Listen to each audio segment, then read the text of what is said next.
Plus ടുവിൻ്റെ journey start ചെയ്യാണ് അല്ലേ, എക്സാം ജേർണി സ്റ്റാർട്ട് ചെയ്യാണ്. ഓക്കെ, ആ സാറ് കാട്ടാക്കട എവിടെയാണ്? സാർ ഇപ്പോൾ കുറച്ച് കഴിയുമ്പോൾ വരും കേട്ടോ. നിങ്ങളൊക്കെ കാട്ടാക്കട എവിടെയുള്ളത്?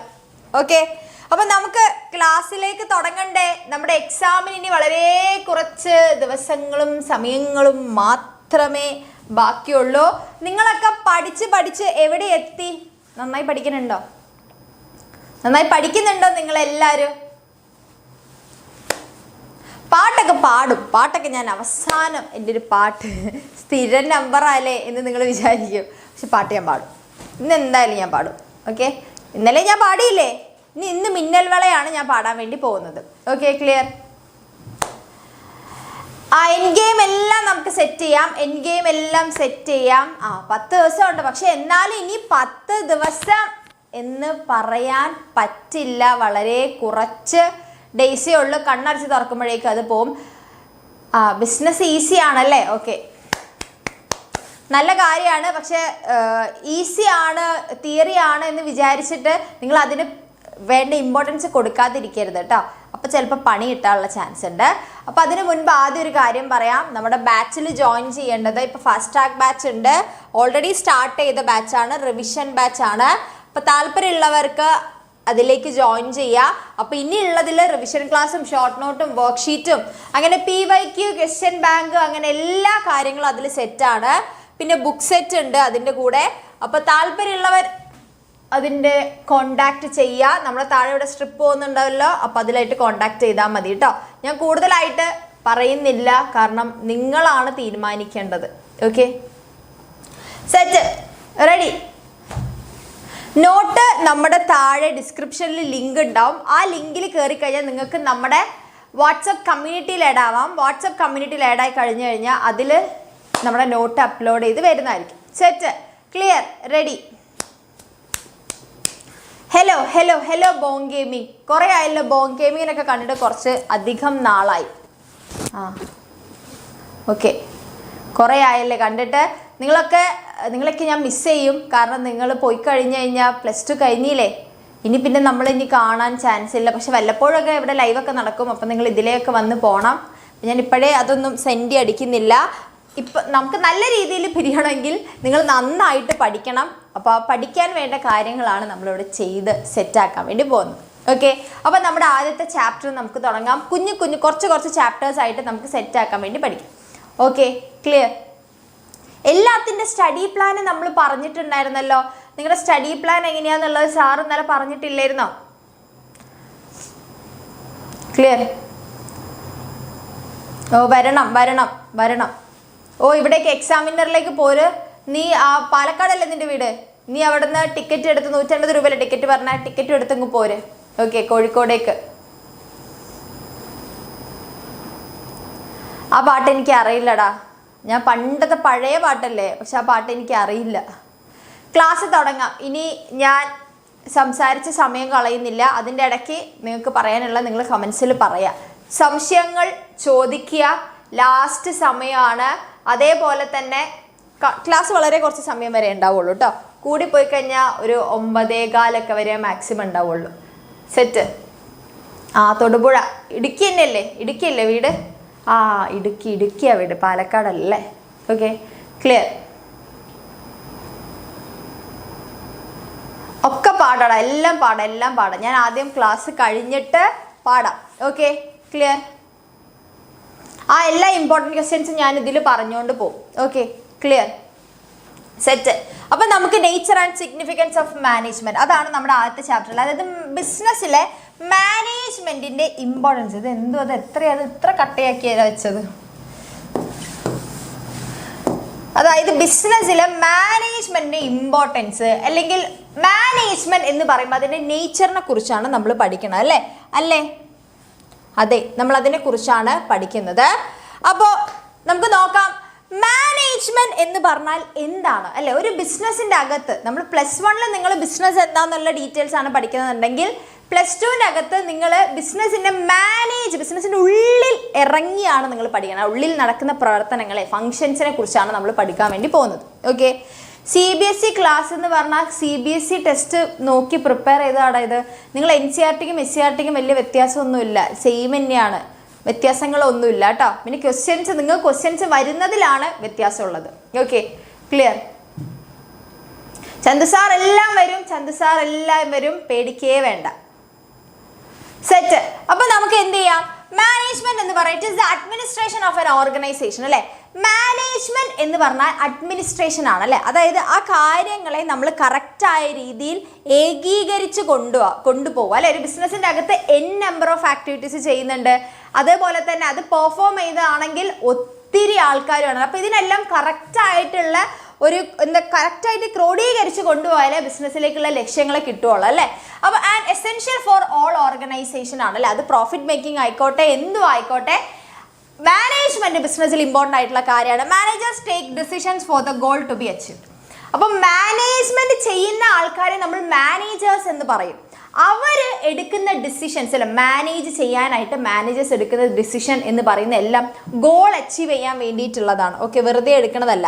അപ്പോൾ മാനേജ്മെന്റ് എന്ന് പറഞ്ഞാൽ management is a process of designing and maintaining an environment in which individuals working together in group efficiently accomplish selected aims ആണ് അല്ലേ. അതായത് ഒരു സെലക്റ്റഡ് എയിംസ് കിട്ടാനായിട്ട് നമ്മൾ ആളുകൾ എല്ലാവരും കൂടി ഒരു ഗ്രൂപ്പായിട്ട് എഫിഷ്യൻ്റ് ആയിട്ട് വർക്ക് ചെയ്യാൻ വേണ്ട ഒരു എൻവയോൺമെൻറ്റിനെ ഡിസൈൻ ചെയ്ത് ക്രിയേറ്റ് ചെയ്ത് അതിനെ മെയിൻറ്റെയിൻ ചെയ്ത് കൊണ്ടുപോകുന്ന ആ ഒരു പ്രോസസ്സിനെയാണ് നമ്മൾ എന്തെന്ന് പറയുന്നത് മാനേജ്മെൻറ്റ് എന്ന് പറയുന്നത്. ക്ലിയർ? സെറ്റ്. അപ്പോൾ സിമ്പിളായിട്ട് പറഞ്ഞാൽ management is the process of getting things done through others efficiently and effectively അല്ലേ. മറ്റുള്ളവരെ കൊണ്ട് പണിയെടുപ്പിക്കുന്നതാണ് ശരിക്കും മാനേജ്മെന്റ്. അപ്പോൾ അതുകൊണ്ട് തന്നെ മാനേജ്മെന്റ് എന്ന് പറഞ്ഞാൽ മറ്റുള്ളവരെ കൊണ്ട് വെറുതെ പണിയെടുപ്പിക്കല്ല, ഏറ്റവും ബെസ്റ്റ് ആയിട്ട് എഫിഷ്യൻ്റ് ആയിട്ട് ഇഫക്റ്റീവ് ആയിട്ട് അവരെ കൊണ്ട് പണിയെടുപ്പിക്കുന്നതാണ് മാനേജ്മെന്റ് എന്ന് പറയുന്നത്. അപ്പോൾ മാനേജ്മെന്റ് എന്ന് പറയുന്നതിൻ്റെ അകത്ത് കോർ കോൺസെപ്റ്റ് എന്ന് പറയുന്നത് എന്താണ്? കോർ കോൺസെപ്റ്റ് എന്ന് ഇപ്പോൾ ഒരു സാമ്പാർ എന്ന് പറഞ്ഞാൽ എങ്ങനെയായിരിക്കും അതിൻ്റെ കോൺസെപ്റ്റ്? സാമ്പാർ എന്ന് പറയുമ്പോൾ അത് പച്ചക്കറി ആയിരിക്കും മൊത്തത്തിലുള്ളത്. ഒരുവിധം എല്ലാ പച്ചക്കറികളും ചേർത്തിട്ട് ഉണ്ടാക്കുന്ന ഒരു മസാലകളൊക്കെ ചേർത്ത കറിനെയാണ് നമ്മൾ സാമ്പാർ എന്ന് പറയുന്നത് അല്ലേ. അപ്പോൾ അതേപോലെ ഒരു മാനേജ്മെന്റ് എന്ന് പറയുമ്പോൾ അതിൻ്റെ കോൺസെപ്റ്റ് എങ്ങനെയായിരിക്കും? അതൊരു പ്രോസസ്സ് ആയിരിക്കും. പ്രോസസ്സ് എന്ന് പറയുമ്പോൾ കണ്ടിന്യൂസ് ആയിട്ട് ഫങ്ഷൻസ് ഇങ്ങനെ ചെയ്തുകൊണ്ട് റിപ്പീറ്റഡ് ആയിട്ട് ചെയ്തുകൊണ്ടേയിരിക്കും. ക്ലിയർ? ഡെഫിനിഷൻ എക്സാമിന് ചോദിക്കില്ല, പക്ഷെ നിങ്ങളോട് ഇമ്പോർട്ടൻസ് ഒക്കെ ഒരു 5 മാർക്കിനൊക്കെ ചോദിച്ചു കഴിഞ്ഞാൽ നിങ്ങൾ എന്ത് ചെയ്യണം? ആ ചോദിച്ചതിൻ്റെ ഒക്കെ ഡെഫിനിഷൻ അല്ലെങ്കിൽ അറ്റ്ലീസ്റ്റ് മീനിങ്ങോ ഡെഫിനിഷനോ അതും കൂടെ എഴുതി വെച്ചിട്ട് ഡിസ്ക്രൈബ് ചെയ്യാൻ വേണ്ടി നോക്കുക. ഓക്കെ, ഇപ്പോൾ management perform a series of functions to get the things done. These functions are planning, organising etcetera അല്ലേ. അപ്പോൾ മാനേജ്മെന്റിന്റെ ഒരു കോർ കോൺസെപ്റ്റിൽ വരുന്നതാണ് മാനേജ്മെന്റ് ഒരു പ്രോസസ്സ് ആയിരിക്കും. കാരണം മാനേജ്മെന്റ് എന്ന് പറയുന്നത് ഇങ്ങനെ കണ്ടിന്യൂസ് ആയിട്ട് നടന്നുകൊണ്ടേയിരിക്കും. നടക്കുക എന്ന് പറയുമ്പോൾ അത് പെർഫോം ചെയ്യുന്ന മാനേജേഴ്സ് ചിലപ്പോൾ കാലങ്ങൾ മാറുന്നതിനനുസരിച്ച് മാറിയാലും അവർ ചെയ്യുന്ന ഫങ്ഷൻസിൽ മാറ്റല്ല. അപ്പോൾ മാനേജ്മെന്റ് കോർ കോൺസെപ്റ്റിൽ ഒന്നാണ് പ്രോസസ്സ്. അടുത്തത് ഇഫക്റ്റീവ്നെസ് അല്ലേ. അപ്പോൾ മാനേജ് ചെയ്യുമ്പോൾ നമ്മൾ എന്താണ് ഗോൾ അച്ചീവ് ചെയ്യാൻ വേണ്ടിയിട്ടാണ് എന്ത് ചെയ്യണത്? മാനേജ് ചെയ്യണത്. അപ്പോൾ ആ മാനേജ് ചെയ്യുന്ന കാര്യങ്ങൾ ഗോൾ അച്ചീവ് ചെയ്യാൻ വേണ്ടിയിട്ട് ടൈമിലി കംപ്ലീഷൻ വേണം അല്ലെ. കറക്റ്റ് ടൈമിൻ്റെ ഉള്ളിൽ നമ്മൾ കംപ്ലീറ്റ് ചെയ്യാൻ വേണ്ടി നോക്കണം. ഓക്കെ, അപ്പം മാനേജ്മെന്റിൽ എന്തായിരിക്കണം? ഇഫക്റ്റീവ്നെസ് ഉണ്ടായിരിക്കണം. കറക്റ്റ് ആയിട്ട് എന്താണ് ടൈംലി കംപ്ലീഷൻ ഉണ്ടായിരിക്കണം. പിന്നെ അത് മാത്രം പോരാ, എഫിഷ്യൻസി ഉണ്ടാവണം. നമ്മൾ കറക്റ്റായിട്ട് ഒരു സാധനത്തെ ഒരു ടാസ്കിനെ കംപ്ലീറ്റ് ചെയ്യുമ്പോൾ അത് ഏറ്റവും എഫിഷ്യൻ്റ് ആയിട്ട് ചെയ്യാൻ. എഫിഷ്യൻ്റ് എന്ന് പറയുമ്പോൾ ക്വാളിറ്റി ഉണ്ടായിരിക്കണം. ക്വാളിറ്റി എന്ന് പറയുമ്പോൾ നമ്മുടെ കയ്യിലുള്ള മൊത്തം റിസോഴ്സിനെ അങ്ങ് തീർത്തുകൊണ്ടാവരുത് നമ്മൾ ആ ടാസ്ക് എന്ത് ചെയ്യുന്നത് കംപ്ലീറ്റ് ചെയ്യേണ്ടത്. അത് ഏറ്റവും എന്തായിരിക്കണം? കോസ്റ്റ് കുറഞ്ഞുകൊണ്ട് ബെസ്റ്റ് ഔട്ട്പുട്ട് കിട്ടുന്ന രീതിയിൽ എഫിഷ്യൻസി കൂടെ ഉണ്ടായിരിക്കണം അല്ലേ. അപ്പോൾ completion of the work with minimum cost and resources ആണ്. അപ്പോൾ ഒരു മാനേജ്മെന്റ് എന്ന് പറയുമ്പോൾ അവിടെ അതൊരു പ്രോസസ്സ് ആയിരിക്കണം അല്ലേ. എപ്പോഴും നടന്നുകൊണ്ടിരിക്കേണ്ട ഒന്നും ആ ചെയ്യുന്ന പ്രോസസ്സിൽ എന്തായിരിക്കണം? ഒരു എഫിഷ്യൻസിയും ഇഫക്റ്റീവ്നെസ്സും ഉണ്ടായിരിക്കണം. അതാണ് മാനേജ്മെന്റിന്റെ കോർ കോൺസെപ്റ്റ് എന്ന് പറയുന്നത്. ക്ലിയർ? ഇനി മാനേജ്മെന്റ് ക്യാരക്ടറിസ്റ്റിക്സ് നോക്കിക്കഴിഞ്ഞാൽ എന്തൊക്കെയാണ് മാനേജ്മെന്റ് സ്വഭാവം നോക്കിക്കഴിഞ്ഞാൽ മാനേജ്മെന്റ് എപ്പോഴും ഒരു ഗോൾ ഓറിയന്റഡ് പ്രോസസ്സ് ആയിരിക്കും അല്ലേ. അപ്പം നമ്മൾ മറ്റുള്ളവരെ കൊണ്ട് പണിയെടുപ്പിക്കുന്നത് എപ്പോഴും എന്തിനു വേണ്ടിയിട്ടാണ്? ഒരു ലക്ഷ്യത്തെ നേടാൻ വേണ്ടിയിട്ടാണ്. അപ്പോൾ always aims at achieving the organisational objective. It unites the efforts of individual to the common goal അല്ലേ. അതായത് നിങ്ങളൊരു ബിസിനസ്സിലെ മാനേജർ ആണെങ്കിൽ നിങ്ങൾ ചെയ്യുന്ന ഫംഗ്ഷനാണ് മാനേജ്മെന്റ് എന്ന് പറയുന്നത്. ഓക്കെ, നിങ്ങൾ എന്തൊക്കെ ചെയ്യുന്നോ, അതായത് നിങ്ങൾ മാനേജർ ആയിട്ടുള്ള നിങ്ങളുടെ ഗോൾ അച്ചീവ് ചെയ്യാൻ വേണ്ടി നിങ്ങൾ എന്തൊക്കെ ആ വർക്കേഴ്സിൻ്റെ അടുത്ത് അവരെ കൊണ്ട് ചെയ്യുന്നു അതിനെയാണ് നമ്മൾ മാനേജ്മെന്റ് എന്ന് പറയുന്നത്. അപ്പോൾ അത് എപ്പോഴും എന്തായിരിക്കും? ലക്ഷ്യത്തിലേക്ക് ഊന്നിക്കൊണ്ടുള്ളതായിരിക്കും, ഗോൾ ഓറിയന്റഡ് ആയിരിക്കും. ഇനി നെക്സ്റ്റ് എന്ന് പറയുന്നത് management is all pervasive. Management പിന്നെ എന്താണ്? ഓൾ പെർവസീവ് ആണല്ലേ. അതേപോലെ എന്ന് പറയുമ്പോൾ ഒരു ഓർഗനൈസേഷന്റെ എല്ലാ ലെവലുകളിലും മാനേജ്മെന്റ് ഉണ്ടായിരിക്കും അല്ലെ, എല്ലാ ഡിപ്പാർട്ട്മെന്റ്സിലും എല്ലാ ലെവലുകളിലും ഒക്കെ എന്തുണ്ടായിരിക്കും? മാനേജ്മെന്റ് ഉണ്ടായിരിക്കും. Management is A global concept in the both business and non business organisation. It's performed all departments of all the organisation at all levels അല്ലേ. It is performed in all departments of all organization at all levels. അതായത് management എന്ന് പറയുമ്പോൾ ഏതായിക്കോട്ടെ, ഇതിപ്പോൾ പ്രോഫിറ്റബിളോ non പ്രോഫിറ്റബിളോ large സ്കെയിലോ small scale ഏത് ബിസിനസ്സും ആയിക്കോട്ടെ, ആ ബിസിനസ്സിന്റെ എല്ലാ ലെവൽസിലും എല്ലാ ഡിപ്പാർട്ട്മെന്റ്സിലും മാനേജ്മെന്റ് ഉണ്ടായിരിക്കും. അപ്പോൾ മാനേജ്മെന്റ് എന്താണ്? ഒരു ഗോൾ ഓറിയന്റഡ് പ്രോസസ്സാണ്. പിന്നെ മാനേജ്മെന്റ് ഒരു മൾട്ടി ഡയമെൻഷനാണ്. മാനേജ്മെന്റ് എന്ന് പറയുമ്പോൾ നിങ്ങൾ ഗോൾ ഓറിയന്റഡ് ആണെന്ന് പറഞ്ഞു അല്ലേ. പക്ഷെ ആ ഗോൾ ഓറിയന്റഡിലേക്ക് നിങ്ങൾ ചെയ്യുന്ന പ്രവർത്തനങ്ങൾ 3 തലങ്ങളിലാണ് ചെയ്യേണ്ടത്. മെയിൻ ആയിട്ടെന്ന് പറയുമ്പോൾ അവിടുത്തെ പ്രവർത്തനങ്ങൾ അല്ലേ, മാനേജ്മെന്റ് ഓഫ് വർക്ക്, അവിടെ ചെയ്യുന്ന വർക്കിനെ നിങ്ങൾ മാനേജ് ചെയ്യണം. നിങ്ങളൊരു മാനേജർ ആകുമ്പോൾ നിങ്ങൾ ചെയ്യുന്ന വർക്ക് എന്ന് പറയുന്നത് അവിടുത്തെ വർക്കുകളെ മാനേജ് ചെയ്യണം. All organisation exist for purpose of doing some work അല്ലേ. Management translate this work in terms of goals. അതായത് ഒരു ബിസിനസ് എന്ന് പറയുമ്പോൾ അവിടെ എന്താണ്? അവിടെ എന്തെങ്കിലുമൊക്കെ വർക്ക് നടക്കും. ആ വർക്കിനെ നമ്മൾ എന്താക്കണം? നമ്മുടെ ഗോളിലേക്ക്, സക്സസിലേക്ക് എത്തിക്കണം അല്ലേ. അപ്പം നിങ്ങൾ എപ്പോഴും അവിടെ നടക്കുന്ന വർക്കുകളുടെ മുകളിൽ നിങ്ങൾക്കൊരു നിയന്ത്രണം ഉണ്ടായിരിക്കണം, മാനേജ്മെന്റ് ഉണ്ടായിരിക്കണം. അത് മാത്രമല്ലാതെ അത് ചെയ്യുന്ന പീപ്പിൾസിനെ നിങ്ങൾ മാനേജ് ചെയ്യണം. ഓക്കെ, ഈ പ്രവൃത്തി ചെയ്യുന്ന ലേബേഴ്സിനെ നിങ്ങൾ എന്ത് ചെയ്യണം? മാനേജ് ചെയ്യണം. അവർക്ക് വേണ്ട ഡയറക്ഷൻ കൊടുക്കണം, അവർക്ക് മോട്ടിവേഷൻ കൊടുക്കണം, അവരെ കൺട്രോൾ ചെയ്യണം. ഏറ്റവും ബെസ്റ്റ് ആയിട്ടുള്ള ആൾക്കാരെ സ്റ്റാഫിങ്ങിലൂടെ റിക്രൂട്ട് ചെയ്യണം അല്ലേ. അപ്പോൾ അവിടുത്തെ ആൾക്കാരെ നിങ്ങൾ മാനേജ് ചെയ്യണം. It leads people as an individual having individual needs and as A group of people അല്ലേ. അതായത് നമ്മൾ അവിടെ വർക്ക് ചെയ്യുന്ന ഓരോ ആൾക്കാർ അവരുടെ ഇൻഡിവിജ്വൽ നീഡ്സിന് വേണ്ടിയിട്ടാണ് വരുന്നത്. അപ്പോൾ അതുകൊണ്ട് നമ്മൾ എന്താണ്? അവരുടെ നീഡ്സും പ്ലസ് നമ്മുടെ ഓർഗനൈസേഷണൽ ഗോൾ എന്ന് പറഞ്ഞിട്ട് അവരെയും കൂടെ നമ്മൾ എന്ത് ചെയ്യണം? മാനേജ് ചെയ്യണം. പിന്നെ അത് മാത്രമല്ലാതെ മാനേജ്മെന്റ് ഓഫ് ഓപ്പറേഷൻസും ഉണ്ട് അല്ലേ.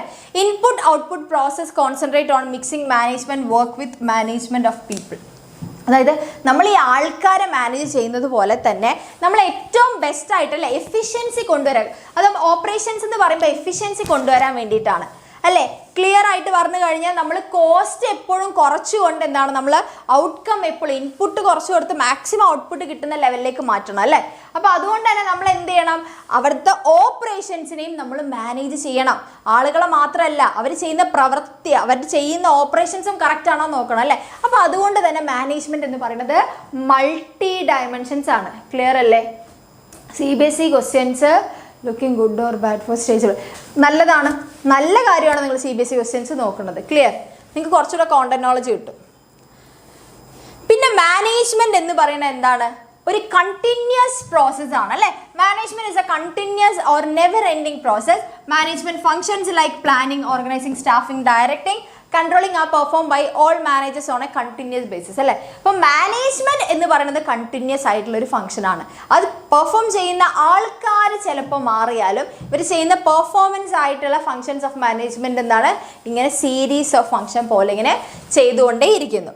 ഇനി അടുത്തത് management is A group activity അല്ലേ. മാനേജ്മെന്റ് എന്ന് പറയുന്നത് ഗ്രൂപ്പായിട്ട് ചെയ്യുന്നത് അല്ലെ. അതായത് ഒരാൾ ഒറ്റയ്ക്ക് ചെയ്യുന്ന ഫംഗ്ഷൻ അല്ല മാനേജ്മെന്റ് എന്ന് പറയുന്നത്. മറ്റുള്ളവരെ പണിയെടുപ്പിക്കണം അല്ല. അപ്പോൾ ഒത്തിരി പേര് അവിടെ ഇൻക്ലൂഡഡ് ആവുന്നുണ്ട്. അപ്പോൾ the management function cannot be performed in isolation. Each individual perform his role at his department and their efforts are directed toward common goals അല്ലേ. അപ്പോൾ അതിൽ വർക്ക് ചെയ്യണം. ആ ബിസിനസ്സിന്റെ പാർട്ടായിട്ടുള്ള ഓരോ ആൾക്കാരും എന്താണ് ആ ബിസിനസ്സിന്റെ ഗോൾ അച്ചീവ് ചെയ്യാൻ വേണ്ടിയിട്ടാണ്. അപ്പോൾ അതുകൊണ്ട് തന്നെ ഓരോ ഡിപ്പാർട്ട്മെന്റിലുള്ള ഓരോ ആൾക്കാർ ചെയ്യുന്നതും ആ ബിസിനസ്സിൻ്റെ കോമൺ ഗോൾ അച്ചീവ് ചെയ്യാൻ വേണ്ടിയിട്ടാണ്.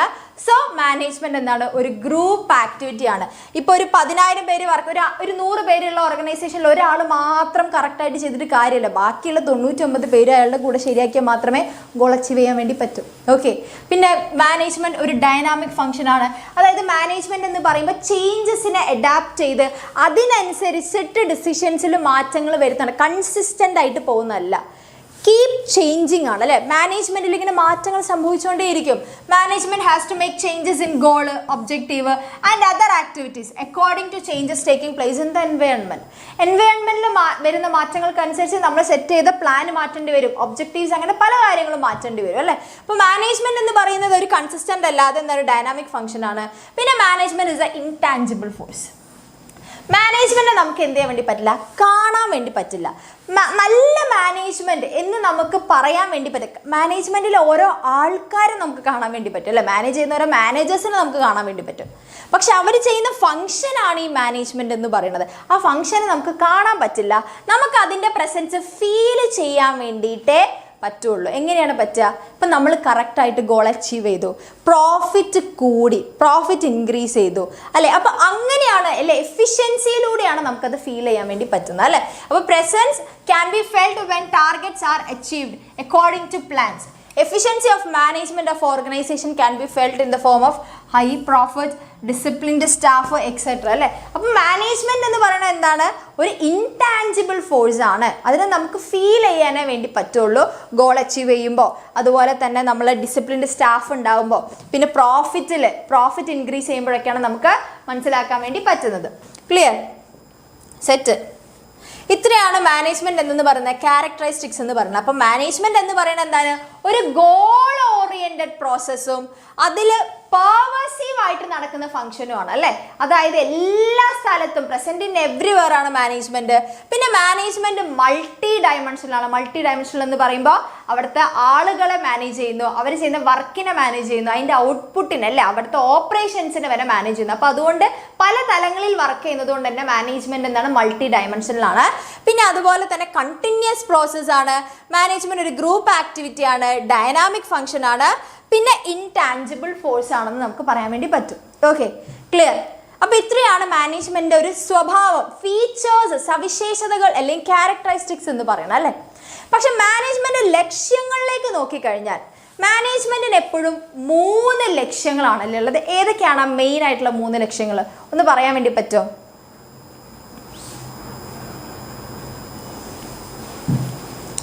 എൻ്റെ ടൈം ഞാൻ ഓൾറെഡി പറഞ്ഞല്ലോ, നിങ്ങൾക്ക് തുടങ്ങിയില്ല, അപ്പോഴേക്കും അവസാനമാണ് കാണേണ്ടത് അല്ലേ. ഓക്കെ, 3 ഒബ്ജക്റ്റീവ്സ് ആണുള്ളത്. ഏതൊക്കെയാണ് മാനേജ്മെൻറ്റ് 3 ഒബ്ജക്റ്റീവ്സ്? ഓക്കെ, പറയൂ, ഏതൊക്കെയാണ് മാനേജ്മെൻറ്റ് 3 ഒബ്ജക്റ്റീവ്സ്? ഒരു 9:15, 9:20 മാക്സിമം പോയാൽ, മാക്സിമം, പക്ഷെ അത്രയൊന്നും എത്തും തോന്നുന്നില്ല. എന്തൊക്കെയാണ് management objectives? Okay, profit, survival, growth എന്ന് പറയുന്നത് നമ്മുടെ ഓർഗനൈസേഷണൽ ഒബ്ജക്റ്റീവിൽ വരുന്ന അല്ലേ. അപ്പോൾ ബിസിനസ്സിന് 3 ഒബ്ജക്റ്റീവ് ആണ് വരുന്നത്.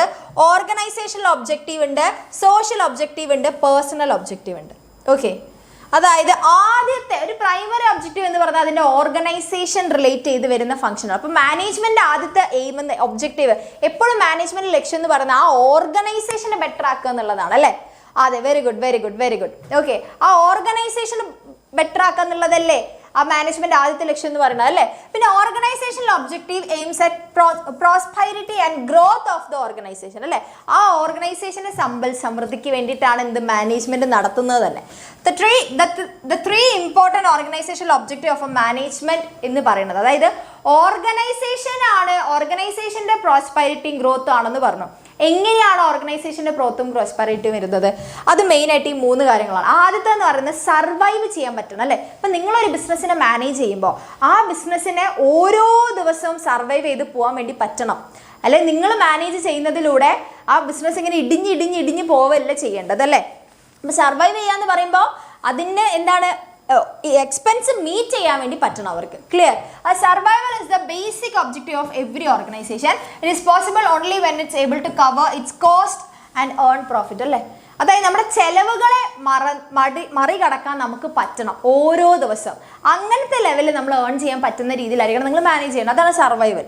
ഇനി രണ്ടാമത്തെന്ന് പറയുന്നത് ഇങ്ങനെ ഏൺ ചെയ്യുന്നതിൽ നിന്ന് നിങ്ങൾ എന്താക്കണം, ഈ ഏർണിങ്സ് കൂട്ടാൻ വേണ്ടി നോക്കണം. ഇപ്പോൾ 10 രൂപ മുടക്കി 10 രൂപ തിരിച്ചു കിട്ടി, ഓക്കെ, നിങ്ങൾക്ക് എന്താണ് നിങ്ങൾ മുടക്കിയ പൈസ എന്താണ് ചെലവ് കോസ്റ്റ് കവർ ചെയ്യാൻ വേണ്ടി പറ്റി. ഇനി നാളെയും 10 രൂപ മുടക്കി അതേ 10 രൂപ തിരിച്ച് കിട്ടുകയല്ല ചെയ്യേണ്ടത്, അതിനിങ്ങനെ കൂട്ടാൻ വേണ്ടി നോക്കണം അല്ലേ. ഇപ്പോൾ ഇന്ന് നിങ്ങൾ 10 രൂപ ചിലവാക്കിയെങ്കിൽ അതിന് 15 കിട്ടിയിട്ട് ആ 10 ചിലവ് കഴിച്ചു കഴിഞ്ഞാൽ ബാക്കി 5 രൂപ ലാഭം പിടിക്കാൻ പറ്റണം. അപ്പോൾ അടുത്തതെന്ന് പറഞ്ഞാൽ സർവൈവൽ കഴിഞ്ഞാൽ പിന്നെ നിങ്ങൾ എപ്പോഴും ഓർഗനൈസേഷനിൽ പ്രോഫിറ്റ് ഇൻക്രീസ് ചെയ്യാൻ പറ്റുന്ന രീതിയിൽ മാനേജ് ചെയ്യണം. ക്ലിയർ അല്ലേ? Every organisation aims at earning maximum profit. This is considered as the reward of the risk ആണ്. This is essential for survival, growth and expansion of business. അപ്പോൾ പ്രോഫിറ്റ് എന്ന് പറയുന്നത് ബിസിനസ്സിൽ ആത്യന്തികമായിട്ടുള്ള ഒരു കാര്യമാണ്. ക്ലിയർ അല്ലേ? എൻ്റെ പേര് രേണുക എന്നാണ് കേട്ടോ. സെറ്റ്. അപ്പോൾ അടുത്ത ഒരു ലക്ഷ്യം എന്ന് പറയുന്നത് ഓർഗനൈസേഷൻ വൈസ് നോക്കുമ്പോൾ അടുത്ത ഒരു ലക്ഷ്യം എന്ന് പറഞ്ഞാൽ അതിൻ്റെ ഗ്രോത്ത് ആണ് അല്ലേ.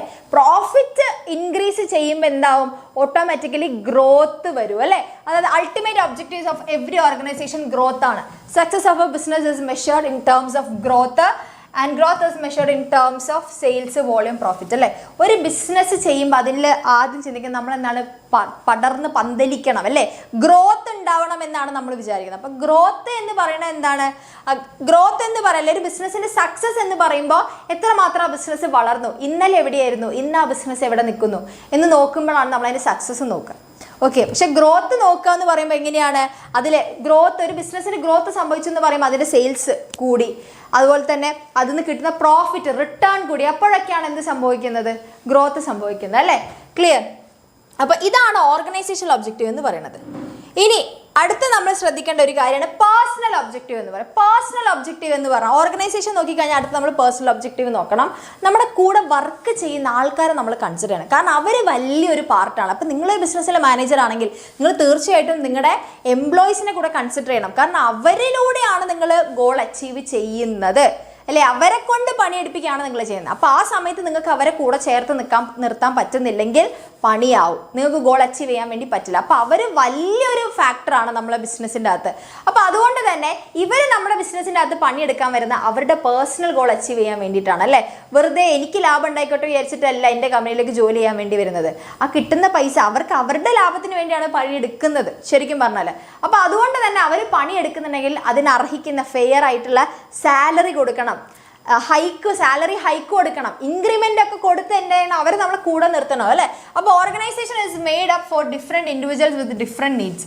There ultimate aim to satisfy their personal needs ആണ് അല്ലേ. അപ്പോൾ ഓരോ വർക്കേഴ്സിൻ്റെയും അൾട്ടിമേറ്റ് നീഡ് എന്ന് പറയുന്നത് അവരുടെ പേഴ്സണൽ നീഡ്സ് സാറ്റിസ്ഫൈ ചെയ്യുക എന്നുള്ളതാണ്. അപ്പോൾ manager has to achieve organisation goal with along the personal goals ആണ്. അപ്പോൾ ഒരു ബിസിനസ്സിലെ മാനേജ്മെൻറ്റ് എപ്പോഴും എന്ത് ചെയ്യണം, ഓർഗനൈസേഷണൽ ഗോൾ അച്ചീവ് ചെയ്യുന്ന എപ്പോഴും ഈ ഓരോ ഇൻഡിവിജ്വൽസിൻ്റെയും ഗോൾ അച്ചീവ് ചെയ്യിപ്പിച്ച് കൊണ്ട് വേണം ചെയ്യാൻ വേണ്ടിയിട്ട്. ക്ലിയർ അല്ലേ? Set. Mental revolution next chapter അല്ലേടാ. പിന്നെ സോഷ്യൽ ഒബ്ജക്റ്റീവ് ആണ് മൂന്നാമത്തേന്ന് അല്ലേ. It means creation of benefit to society. നമുക്കറിയാം സൊസൈറ്റിയിൽ നിന്ന് എന്ത് ചെയ്യാൻ വേണ്ടി പറ്റില്ല, ഐസൊലേറ്റഡ് ആയിട്ട് ബിസിനസ്സിന് വർക്ക് ചെയ്യാൻ വേണ്ടി പറ്റില്ല. നമ്മൾ സൊസൈറ്റിയുടെ റിസോഴ്സസ് ആണ് യൂസ് ചെയ്യണത്. അപ്പോൾ അതുകൊണ്ട് തന്നെ ആ സൊസൈറ്റിക്ക് നമ്മൾ കടപ്പാടുണ്ട് അല്ലേ, റെസ്പോൺസിബിൾ ആണ് തിരിച്ചു കൊടുക്കാനായിട്ട്. അപ്പോൾ it means creation of benefit to society. ഉദാഹരണത്തിന് നോക്കിക്കഴിഞ്ഞാൽ എൻവിയോൺമെൻറ്റൽ ഫ്രണ്ട്ലി മെത്തേഡ്സ് എടുക്കുക, പിന്നെ ക്വാളിറ്റി പ്രോഡക്ട്സ് ഓഫർ ചെയ്യുക, എംപ്ലോയ്മെൻറ്റ് ഓപ്പർച്യൂണിറ്റീസ് സൊസൈറ്റിയിലേക്ക് കൊടുക്കുക, പിന്നെ ബേസിക് കമ്മ്യൂണിറ്റീസ് ഉണ്ട്, സ്കൂളിലേക്ക്, ഹോസ്പിറ്റൽസിലേക്ക് എന്നൊക്കെ പറഞ്ഞിട്ട് ഫണ്ട് കാര്യങ്ങളൊക്കെ കൊടുക്കുക എന്നൊക്കെ പറഞ്ഞാൽ സൊസൈറ്റിയിലേക്ക് നമ്മൾ ഗിവിങ് ബാക്ക് ആണ് അല്ലേ. ബിസിനസ് എന്ത് ചെയ്യണം, കറക്റ്റായിട്ട് ചെയ്യണം, ടാക്സ് പേ ചെയ്യുക കറക്റ്റായിട്ട്, ഇതൊക്കെ സൊസൈറ്റിക്ക് കൊടുക്കുന്ന കാര്യങ്ങളാണ്. അപ്പോൾ ഇതാണ് ബിസിനസ്സിൻ്റെ മെയിൻ ആയിട്ടുള്ള 3 ലക്ഷ്യങ്ങൾ എന്ന് പറയുന്നത് അല്ലേ. അതായത് ബിസിനസ്സിൻ്റെ മെയിൻ ലക്ഷ്യങ്ങൾ എന്ന് പറയുന്നത് എന്താണ്, അതിൻ്റെ ഓർഗനൈസേഷൻ ഒബ്ജക്റ്റീവ്. ഓർഗനൈസേഷൻ എന്ന് പറയുമ്പോൾ മാനേജ് ചെയ്യുന്ന സമയത്ത് ആ ബിസിനസ്സിന് സർവൈവ് ചെയ്യണം, അത് കഴിഞ്ഞാൽ അതിൽ പ്രോഫിറ്റ് കൂട്ടണം, അതുവഴി ഗ്രോത്ത് സംഭവിക്കണം. അതാണ് ഓർഗനൈസേഷണൽ ഒബ്ജക്റ്റീവ് എന്ന് പറയുന്നത്. രണ്ടാമത്തെന്ന് പറയുന്നത് പേഴ്സണൽ ഒബ്ജക്റ്റീവ് ആണ്, എംപ്ലോയീസിൻ്റെ ഒബ്ജക്റ്റീവ് കൂടെ കണക്കിലെടുത്തുകൊണ്ട് പോവുക. പിന്നെ മൂന്നാമത്തെന്ന് പറയുന്നത് സൊസൈറ്റിക്കും കൂടെ എന്തെങ്കിലും ബെനിഫിറ്റ്സ് കൊടുക്കണം. അപ്പോൾ ഈ 3 ലക്ഷ്യങ്ങളാണ് മാനേജ്മെൻറ്റിൽ വരുന്നത്. ഇനി നമുക്ക് ഇമ്പോർട്ടൻസ് നോക്കാം. ഇമ്പോർട്ടൻസ് ഓഫ് മാനേജ്മെൻറ്റ് നോക്കിക്കഴിഞ്ഞാൽ മാനേജ്മെൻറ്റ് എന്ന് പറയുന്നത് helps in achieving group goal ആണ്.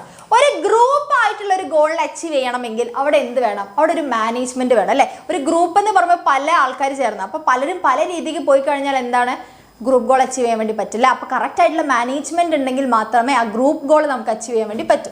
Management unites the resources together and give common direction to the efforts of all individuals towards achieving those goals അല്ലേ. മാനേജ്മെന്റ് എന്ത് ചെയ്തു? മാനേജ്മെന്റിലൂടെ നമ്മുടെ ബിസിനസ്സിൻ്റെ അകത്തുള്ള റിസോഴ്സസിനെല്ലാം ഒരു യൂണിറ്റി അല്ലെ, ഒരു യൂണിഫോമിൽ കൊണ്ടുവരുന്നു. എന്നിട്ട് അത് വെച്ചിട്ട് അവർക്ക് കറക്റ്റ് ആയിട്ടുള്ള ഗൈഡൻസ്, ഡയറക്ഷൻ കൊടുക്കുന്നു. അതിലൂടെ എന്താണ് ഗ്രൂപ്പ് ഗോൾ അച്ചീവ് ചെയ്യിക്കുന്നത്. ഓക്കെ, ഇനി മാനേജ്മെന്റ് ഇൻക്രീസ് എഫിഷ്യൻസി. മാനേജ്മെന്റ് ഉണ്ടെങ്കിൽ അവിടെ ഒരു ക്ലാരിറ്റി, ഡയറക്ഷൻ, കൺട്രോൾ ഒക്കെ വരുന്നത് കൊണ്ട് തന്നെ വേസ്റ്റേജ്, ഡ്യൂപ്ലിക്കേഷൻ, കൺഫ്യൂഷൻസ് എല്ലാം നമുക്ക് എന്ത് ചെയ്യാം? എലിമിനേറ്റ് ചെയ്ത് കളയാം. അപ്പോൾ reduce cost and increase productivity through better planning, organising, directing, staffing, controlling ആണ്. ക്ലിയർ? സെറ്റ്? റെഡി? അപ്പോൾ എങ്ങനെയാണ് നമുക്ക് എന്ത് എഫിഷ്യൻസി കൂട്ടാൻ വേണ്ടി പറ്റും? പിന്നെ മാനേജ്മെന്റ് ക്രിയേറ്റ് ഡൈനാമിക് എൻവയോൺമെന്റ് ആണ് അല്ലേ. അതായത് നല്ല മാനേജ്മെന്റ് ഉണ്ടെങ്കിൽ നമ്മൾ ബിസിനസ്സിൻ്റെ അകത്ത് ചേഞ്ചസ് കൊണ്ടുവരുമ്പോൾ അല്ലെ, മാനേജ്മെന്റ് എന്ന് പറയുമ്പോൾ എന്താണ്? മാനേജ്മെന്റ് അകത്ത് എന്ന് പറയുമ്പോൾ planning, organising, staffing, directing, controlling എന്ന് പറഞ്ഞ ഫംഗ്ഷൻസ് ചെയ്യുന്നുണ്ട് അല്ലേ. അപ്പോൾ ഈ ഫംഗ്ഷൻസ് വഴി നമ്മുടെ ബിസിനസ്സിൻ്റെ അകത്ത് നമുക്ക് ചേഞ്ചസ് കൊണ്ടുവരാൻ വേണ്ടി പറ്റും. ഓക്കെ, അപ്പോൾ മാനേജ്മെന്റ് ഉണ്ടെങ്കിൽ നമ്മളെ ബിസിനസ്സിൻ്റെ അകത്ത് ചേഞ്ചസിനനുസരിച്ച് എന്താ റെസിസ്റ്റൻസ് ഉണ്ടാവാൻ ചാൻസ് ഉണ്ട്. ചേഞ്ചസ് കൊണ്ടുവരുമ്പോൾ റെസിസ്റ്റൻസ് ഉണ്ടാവും, അതിനെ അവോയ്ഡ് ചെയ്യാൻ വേണ്ടി പറ്റും അല്ലേ. അപ്പോൾ every organisation works in A ever changing environment and individual resist such changes ആണ്. ഇൻഡിവിജ്വൽസ് എന്താണ്? നമ്മൾ പെട്ടെന്ന് ചേഞ്ച് വരുമ്പോൾ അവരെന്ത് ചെയ്യും? ഓട്ടോമാറ്റിക്കലി മനുഷ്യൻ്റെ സ്വഭാവമാണ് ചെയ്യരുത് എന്ന് പറയുമ്പോൾ അതിനെ റെസിസ്റ്റ് ചെയ്യുക, അല്ലെങ്കിൽ എന്തെങ്കിലും ഒരു പുതിയ കാര്യം കൊണ്ടുവരുമ്പോൾ ആദ്യം എതിർക്കുക. അത് മനുഷ്യൻ്റെ സൈക്കോളജിക്കലി അങ്ങനെയാണ് മനുഷ്യരെന്ന് പറയുന്നത്. അപ്പോൾ അങ്ങനെ ഉള്ളത് കൊണ്ട് നമുക്ക് നല്ലൊരു മാനേജ്മെന്റ് ഉണ്ടെങ്കിൽ നമുക്ക് ഈ ഒരു എതിർപ്പുകളെ മറികടക്കാൻ വേണ്ടി സഹായിക്കും. Okay, management helps people adapt to these changes so that an organization is able to maintain a competitive edge. അപ്പോൾ ഇങ്ങനെ മാറ്റങ്ങൾ കൊണ്ടുവന്നാൽ മാത്രമേ നമ്മൾ എന്താണ് കാലത്തിനനുസരിച്ച് മുന്നോട്ട് പോകുള്ളൂ. കോമ്പറ്റീറ്റീവ് എഡ്ജിൽ നമുക്ക് പോകാൻ വേണ്ടി പറ്റുള്ളൂ. അപ്പോൾ നല്ലതുണ്ടെങ്കിൽ നമുക്ക് എന്താണ് കറക്റ്റായിട്ട് ഈ കോമ്പറ്റീഷൻ നമുക്ക് ഇങ്ങനെ എന്താണ് അതേ രീതിയിൽ കൊണ്ടുപോകാൻ വേണ്ടി പറ്റും അല്ലേ. പിന്നെ management helps in achieving personal object അല്ലെ. പേഴ്സണൽ ഒബ്ജക്റ്റ് എന്ന് പറയുമ്പോൾ നല്ല മാനേജ്മെന്റ് ഉണ്ടെങ്കിൽ അതിൽ ഓരോ എംപ്ലോയീസിനെയും നമ്മൾ പേഴ്സണൽ ഒബ്സർവേഷൻ, അതുപോലെ കൺട്രോളിങ്, അതുപോലെ നമ്മൾ ഡയറക്റ്റിങ്ങിൽ മോട്ടിവേഷൻ, അങ്ങനത്തെ പല കാര്യങ്ങളും കൊടുക്കുന്നില്ലേ. അപ്പോൾ അതുകൊണ്ട് തന്നെ ഓരോ ഈ ഡയറക്റ്റിങ്ങിൽ കൊടുക്കുന്ന മോട്ടിവേഷൻ ഒക്കെ പറയുന്നത് മാനേജ്മെന്റിന്റെ ഭാഗമാണ്, മാനേജ്മെന്റ് ഫംഗ്ഷൻ ആണ് അല്ലേ. അപ്പോൾ അങ്ങനെ കൊടുക്കുമ്പോൾ എന്താണ് ഓരോ ഇൻഡിവിജ്വൽസിന്റെ ബെസ്റ്റ് ക്രിയേറ്റ് ചെയ്യാൻ വേണ്ടി പറ്റും അല്ലേ. അപ്പോൾ through motivation and leadership the management helps the individual to develop team spirit, corporation and commitment to group success അല്ലേ. പിന്നെ ഡെലിഗേഷൻ ഓഫ് വർക്ക് ചെയ്യുന്നതിലൂടെ അവർക്ക് ചാൻസ് കിട്ടുന്നു, അവരുടെ മാനേജീരിയൽ സ്കിൽസ് ഡെവലപ്പ് ആവുന്നു അല്ലേ. അപ്പോൾ ഇതൊക്കെ എന്താണ് മാനേജ്മെന്റിലൂടെയാണ് കിട്ടുന്നത്. മാനേജ്മെന്റിലല്ലേ ഓർഗനൈസിങ് വരുന്നത്. അതുപോലെ തന്നെ management helps in the development of society. പിന്നെ സൊസൈറ്റിയുടെ ഡെവലപ്മെന്റ് നമ്മൾ പറഞ്ഞു, മാനേജ്മെന്റ് ഒബ്ജക്റ്റീവിലെ മൂന്നാമത്തെ ഒബ്ജക്റ്റീവ് ആണെന്ന് പറഞ്ഞാൽ സൊസൈറ്റീനെ കൂടെ ചേർത്ത് പിടിക്കുക എന്ന് പറഞ്ഞു. അപ്പോൾ അതുകൊണ്ട് തന്നെ നമ്മുടെ നാടിനും എന്തുണ്ട് ഗുണമുണ്ട് അല്ലേ. Along with the development of organisation management also aims to develop society by giving due importance to social obligations. Okay, അപ്പോൾ ബിസിനസ്സിൻ്റെ ഇത് സെറ്റായി കഴിഞ്ഞാൽ എന്ത് ചെയ്യും? അവർ പതിയെ സൊസൈറ്റിയിലേക്കും ഇറങ്ങുമല്ലോ. ഇപ്പം നിങ്ങളുടെ വലിയ കമ്പനികളൊക്കെ അധികം എന്ത് ചെയ്യാറുണ്ട്? ഈ സോഷ്യലി ഉള്ള എന്തെങ്കിലും പ്രശ്നങ്ങൾക്ക് ചാരിറ്റി അങ്ങനെ എന്ന് പറഞ്ഞാൽ അവർ ഇറങ്ങാറുണ്ടല്ലോ, ഫൗണ്ടേഷനൊക്കെ സ്ഥാപിച്ച് പോകാറുണ്ട്. ക്ലിയർ? അപ്പോൾ ഇത്രയാണ് മാനേജ്മെൻറ്റിൻ്റെ ഇമ്പോർട്ടൻസ് എന്ന് പറയുന്നത്. ഒരു മാനേജ്മെൻറ്റ് 5 എണ്ണം അല്ല. മാനേജ്മെൻറ്റ് ഉണ്ടെങ്കിൽ അവിടെ ഗ്രൂപ്പ് ഗോൾ അച്ചീവ് ചെയ്യാൻ വേണ്ടി പറ്റും, പിന്നെ എഫിഷ്യൻസി ഇൻക്രീസ് ചെയ്യും, അതുപോലെ തന്നെ ഡൈനാമിക് ഓർഗനൈസേഷനെ ക്രിയേറ്റ് ചെയ്യാൻ സഹായിക്കും, പിന്നെ പേഴ്സണൽ ഒബ്ജക്റ്റീവ് അച്ചീവ് ചെയ്യും, പിന്നെ ഡെവലപ്മെൻറ്റ് ഓഫ് സൊസൈറ്റിയും പറ്റും അല്ലേ. ഇത്രയാണ് മാനേജ്മെൻറ്റ് എന്തെന്ന് പറയുന്നത്, ഇമ്പോർട്ടൻസ് എന്ന് പറയുന്നത്. ഇനി നേച്ചർ ഓഫ് മാനേജ്മെൻ്റ് ആണ് നിങ്ങൾ അറിഞ്ഞിരിക്കേണ്ടത്. മാനേജ്മെൻറ്റ് നേച്ചർ പലരും പല രീതിയിൽ പറയുന്നുണ്ട്. മെയിനായിട്ട് 3 രീതിയിലാണ് പറയുന്നത്. മാനേജ്മെൻറ്റ് ഒരു ആർട്ട് ഫോം ആണ് എന്ന് പറയുന്നവരുണ്ട്, അല്ല അതൊരു പ്രൊഫഷൻ ആണ് എന്ന് പറയുന്നു. ചിലർ പറഞ്ഞു മാനേജ്മെൻറ്റ് ഒരു സയൻസ് ആണെന്ന്. അപ്പോൾ നമ്മൾ ഇതിനെ എടുത്ത് നോക്കാനാണ് പോകുന്നത്. മാനേജ്മെൻറ്റ് ആർട്ടാണോ, പ്രൊഫഷൻ ആണോ, സയൻസ് ആണോ? ഇത് നിങ്ങൾക്ക് ചിലപ്പോൾ എക്സാമിന് തെളിയിക്കാന്നുള്ള രീതി ചോദിക്കില്ലേ, ഇതൊരു ത്രികോണമാണെന്ന് തെളിയിക്കൂ എന്ന് നമുക്ക് മാത്സിലൊക്കെ ചോദിക്കുന്നത് പോലെ നിങ്ങളോട് ചിലപ്പോൾ ഇതിലേതാണ് മാനേജ്മെൻറ്റ് ആർട്ടാണോ, പ്രൊഫഷൻ ആണോ, അല്ലെങ്കിൽ സയൻസ് ആണോ എന്ന് ചോദിക്കാൻ ചാൻസ് ഉണ്ട്. ക്ലിയർ? അപ്പോൾ ആർട്ട് എന്ന് പറയുന്ന സാധനം എന്താണ്? ഒരു ആർട്ട് ഫോം എന്ന് പറയുന്നത് അവിടെ skilful and personal application of existing knowledge to achieve desired result ആണ് അല്ലേ. അതായത് നമുക്ക് ആർട്ട് ഫോം എന്ന് പറയുന്നത് അവിടെ ഒരു പേഴ്സണൽ ആപ്ലിക്കേഷൻ, അതുപോലെ തന്നെ ഒരു സ്കില്ലൊക്കെ വേണ്ട കാര്യമാണെന്ന് പറഞ്ഞ ആർട്ട് ഫോം എന്ന് പറയുന്നത്. അതുപോലെ തന്നെ നമുക്ക് it can be acquired through study, observation and experience. നമുക്ക് ഈ ആർട്ട് അല്ലെ, പാട്ട് പാടാൻ, ചിത്രം വരയ്ക്കാൻ, അതുപോലെ തന്നെ ഗിറ്റാർ വായിക്കാനൊക്കെ ഉള്ള കാര്യങ്ങൾ എന്ന് പറയുന്നത് നിങ്ങൾക്ക് സ്കില്ല് വേണം, പക്ഷെ നമുക്ക് ഒബ്സർവേഷനിലൂടെയൊക്കെ പഠിച്ചെടുക്കാൻ പറ്റുന്നതുമാണ് അല്ലേ? ക്ലിയർ? അതിനെയാണ് നമ്മളൊരു ആർട്ട് എന്ന് പറയുക. പക്ഷെ നമ്മുടെ ബിസിനസ് അല്ലെങ്കിൽ മാനേജ്മെന്റ് ഒരു ആർട്ടാണോ എന്ന് നോക്കിക്കഴിഞ്ഞാൽ എക്സിസ്റ്റൻസ് ഓഫ് തിയറിറ്റിക്കൽ നോളജ് ഉണ്ട് ആർട്ടിൽ എന്ന് പറയുന്നു. ആർട്ടിലെല്ലാം എന്തുണ്ട്? In every art systematic and organised study material should be available compulsorily to acquire theoretical knowledge അല്ലേ? ഇപ്പോൾ ആർട്ട് ഫോംസിലൊക്കെ എന്തുണ്ട്? തിയറിയും വരുന്നുണ്ട് അല്ലേ? ഇപ്പം നിങ്ങൾ ചെണ്ട കൊട്ടാൻ പോകുമ്പോൾ ചെണ്ട കൂട്ടുന്ന ആൾക്കാരും എന്തുണ്ട്? അവർക്കും പഠിക്കാൻ കുറച്ച് കാര്യങ്ങളുണ്ട്, അവർക്കും പഠിക്കേണ്ട കുറച്ച് തിയറികളുണ്ട് അല്ലേ? അപ്പോൾ എല്ലാ ആർട്ട് ഫോമിലും എന്തുണ്ട്? കുറച്ച് തിയറി ഉണ്ട്, ഒരു സിസ്റ്റമാറ്റിക് ബോഡി ഓഫ് നോളജ് ഉണ്ടെന്ന് പറയുന്നു. അപ്പോൾ അതിൽ തിയറിറ്റിക്കൽ നോളജ് എക്സിസ്റ്റ് ചെയ്യുന്നുണ്ട് അവിടെ എന്ന് പറഞ്ഞു. അതേപോലെ തന്നെ മാനേജ്മെന്റിലും ഉണ്ട്. ഒരു തിയറി സൈഡ് നിങ്ങൾക്ക് പഠിക്കാനില്ല മാനേജ്മെന്റ്. ഇപ്പം നിങ്ങൾ പഠിച്ചുകൊണ്ടിരിക്കുന്ന തിയറി സൈഡ് അല്ലേ? അല്ല, അപ്പോൾ മാനേജ്മെന്റും എന്താണ്? അവിടെയും ഒരു തിയറിറ്റിക്കൽ സൈഡ് വരുന്നുണ്ട്. ഓക്കെ, അപ്പോൾ ലിറ്ററേച്ചറിൽ അല്ലെങ്കിൽ ആർട്ട് ഫോമിൽ വരുന്ന പോലെ ഇവിടെയും വരുന്നുണ്ട്. പിന്നെ അതുപോലെ തന്നെ നമ്മൾ ആർട്ട് ആവുന്ന സമയത്ത് അല്ലെ, ഒരു ആർട്ട് ആകുമ്പോൾ അവിടെ പ്രാക്ടീസും ക്രിയേറ്റിവിറ്റിയും ഉണ്ടെന്ന് പറയുന്നു അല്ലേ? നമ്മളൊരു ആർട്ടിൽ ഞാൻ പാട്ട് പാടാൻ ഞാൻ ഭയങ്കര പ്രോയാവുന്ന പാടിയാണ്, അല്ലെങ്കിൽ ഞാൻ ചിത്രം വരച്ച് ഞാൻ പ്രോയാവുന്നു. പ്രാക്ടീസ് ചെയ്ത് ഞാൻ എന്താവും? നന്നായി ഡാൻസ് ചെയ്യുന്നു. അതേപോലെ തന്നെ നിങ്ങൾ ആളുകളെ എന്താണ് മാനേജ് ചെയ്ത് ഓരോ സിറ്റുവേഷൻസ് കടന്നുപോയി നിങ്ങൾ എന്തോ ആവുന്നുണ്ട്? നിങ്ങൾ അതിൽ നിങ്ങളും എക്സൽ ചെയ്യുന്നുണ്ട്. അപ്പം മാനേജ്മെൻറ്റും അത് ഏറെക്കുറെ ശരിയാണ്. ക്ലിയർ അല്ല? Management is an art and also അല്ല science and also an art. Very good, ശരിയാണ്. ക്ലിയർ അല്ലേ? അതായത് involves in consistent and creative practice of existing theoretic knowledge ആണ് ആർട്ട്. അതെവിടെ ആപ്ലിക്കബിൾ ആണ്? മാനേജ്മെന്റിൽ ആപ്ലിക്കബിൾ ആണ്. ഇനി പേഴ്സണലൈസ്ഡ് ആപ്ലിക്കേഷൻ ഉണ്ടെന്ന് പറയുന്നുണ്ട് അല്ലേ? അത് നമ്മൾ ഏത് ആർട്ട് ഫോം ആണെങ്കിലും ഒത്തിരി പേര് വയലിൻ വായിക്കാറുണ്ട്, പക്ഷെ നമ്മൾ ബാലഭാസ്കർ എന്ന് പറയുന്ന ആളെ ആലോചിക്കും അല്ലേ? പിന്നെ അതേപോലെ തന്നെ ഇപ്പോൾ പിയാനോ, AR റഹ്മാൻ, എത്ര പേര് പാട്ട് കമ്പോസ് ചെയ്യുന്നത്, പക്ഷെ എന്നാൽ AR റഹ്മാൻ, ഇളയരാജ ഇവരൊക്കെ എന്താണ്? അവരുടേതായിട്ടുള്ള കാര്യങ്ങളാണ് അല്ലേ? പേഴ്സണൽ ആയിട്ടുള്ള ആപ്ലിക്കേഷൻ ആണ്, പേഴ്സണലൈസ്ഡ് ആപ്ലിക്കേഷൻസ് ആണ് വരുന്നത്. അതേപോലെ തന്നെ അല്ലേ മാനേജ്മെൻറ്റിലും? ഇപ്പം ഞാനൊരു സിറ്റുവേഷനെ മാനേജ് ചെയ്യുന്നത് പോലെ ആവില്ല യദു സാർ മാനേജ് ചെയ്യുന്നത്, അല്ലെങ്കിൽ നിങ്ങൾ മാനേജ് ചെയ്യുന്നത് അല്ലേ? അപ്പം നമ്മളൊക്കെ നമ്മുടേതായിട്ടുള്ള ഒരു കാര്യം അവിടെ അപ്ലൈ ചെയ്യും അല്ലേ? നമ്മുടേതായിട്ടുള്ള പേഴ്സണൽ ആപ്ലിക്കേഷൻ വരും. The use of basic knowledge differ from person to person and thus art is very personalised concept. Okay, നമ്മൾ പഠിച്ച കാര്യങ്ങളെല്ലാം ഏകദേശം ഓക്കെ ആണെങ്കിലും നമ്മളത് കൺസ്യൂം ചെയ്ത കാര്യങ്ങൾ പല രീതിയിലായിരിക്കും. അത് ആൾക്കാരൊക്കെ അനുസരിച്ച് മാറും. അപ്പോൾ അതുകൊണ്ട് നമ്മൾ അപ്ലൈ ചെയ്യുന്ന രീതിയിലും എന്തുണ്ട്? മാറ്റം വരും അല്ലേ? ക്ലിയർ? നിങ്ങൾ ഏതെങ്കിലും ആർട്ട് ഫോം പെർഫോം ചെയ്യണ ആരെങ്കിലും ഉണ്ടോ? നിങ്ങൾ ആരെങ്കിലും എന്തെങ്കിലും ആർട്ട് ഫോം പെർഫോം ചെയ്യാറുണ്ടോ? പാട്ട്, ഡാൻസ്, ചെണ്ട, തബല, നാടകം, അഭിനയം എന്നൊക്കെ പറഞ്ഞ് എന്തെങ്കിലുമൊക്കെ ചെയ്യാറുണ്ടോ? നിങ്ങൾ ആരെങ്കിലും ആർട്ട് ഫോം ചെയ്യണവരുണ്ടോ? ഞാൻ കേൾക്കാത്തതായിട്ടുള്ളൊരു ഇതുവരെ കേൾക്കാത്ത ടൈപ്പ് ഏതെങ്കിലും ആർട്ട് ഫോം ഒക്കെ ചെയ്യുന്നവരുണ്ടോ? ആർക്കെങ്കിലും ഉണ്ടോ? ഡാൻസ്, ഓക്കെ, അനു നന്നായി ഡാൻസ് കളിക്കും. അടുത്ത ആള് ആരെങ്കിലും എന്തെങ്കിലും ആർട്ട് ഫോം ഒക്കെ ചെയ്യുന്നുണ്ടോ? ഉണ്ടോ? പെയിന്റിങ് ചെയ്യും അല്ലേ? പെയിന്റിങ് ചെയ്യും. ഗിറ്റാർ, നെഞ്ചുക്കൾ പെയ്തിടും മാമഴി. പിന്നെ മുഹമ്മദ് പെയിന്റ് ചെയ്യും അല്ലേ? പെയിന്റിങ്. Keyboard very good. കോപ്പിറൈറ്റിന് കേസ് കൊടുത്ത് കോടതി കയറാണ്. എന്തുകൊണ്ടാ? ആപത്ത് കാലത്ത് 4-5 പാട്ട് കമ്പോസ് ചെയ്തുകൊണ്ട് എന്നല്ല എന്തേലും തൈപ്പത്ത് കാലത്തോ അല്ല ആവുന്ന കാലത്ത് 4-5 പാട്ട് കമ്പോസ് ചെയ്തുകൊണ്ട് ഇപ്പോൾ വയ്യാത്ത കാലത്ത് കോപ്പിറൈറ്റ് വാങ്ങിച്ച് തിന്നുന്നു. പിന്നെ ക്ലിയർ? ഡൂം സ്ക്രോൾ, അതെന്താ? അതെനിക്കറിയില്ല. ഡാൻസ്, കോഴിത്തരം, അതും ഒരു ആർട്ടാണല്ലോ അല്ലേ? അതിൽ നമ്മുടെ ആരാണ്? ജീവൻ അതിൽ ഒരു കില്ലാടിയാന്ന് പറയുന്നുണ്ട്. ബോട്ടിൽ ആർട്ട്, പണ്ട് നമ്മളെ കൊറോണ വന്ന സമയത്ത് വന്നതാണ്. Trading, very good. ട്രേഡിംഗ് ഒക്കെ ഉണ്ട്. ട്രേഡിംഗ് ഒരു ആർട്ട് എന്ന് പറയാം. പക്ഷെ എന്നാലും നമുക്കത് നമ്മുടേതായ രീതിയിൽ വേണം. എഡിറ്റിംഗ് ചെയ്യും. എൻ്റെ 2-3 വീഡിയോ തെറ്റ് നീ എഡിറ്റ് ചെയ്ത് തരുമോ? Okay, violin. ഓക്കെ, ക്രിക്കറ്റ് ആർട്ടിനേക്കാൾ കൂടുതൽ അതൊരു പ്രൊഫഷനായിട്ട് മാറും. Okay, football. Okay, bathroom singer, ഞാനും same pinch. Okay, violin, trading. Okay, നിങ്ങൾ ഒത്തിരി പേര് സകല വല്ലഭന്മാരുണ്ട്. വായനോട്ടം, ഓക്കെ, ഞങ്ങളൊക്കെ അന്ന് റിട്ടയർഡ് ആയവരാണ്, അതുകൊണ്ട് പിന്നെ ഞാൻ അതിനെക്കുറിച്ചൊന്നും പറയുന്നില്ല. Okay, cricket, reading. Okay, reading ഒരു കഴിവ് വേണം. എഴുതുക, ഫ്ലൂട്ട്. ഓക്കെ, പിന്നെ ഫുട്ബോള്, ഫുട്ബോളോ? സിംഗിങ്. ഓക്കെ, ടൈപ്പ് ചെയ്ത് തീർന്നില്ലേ നീ? ഓക്കെ,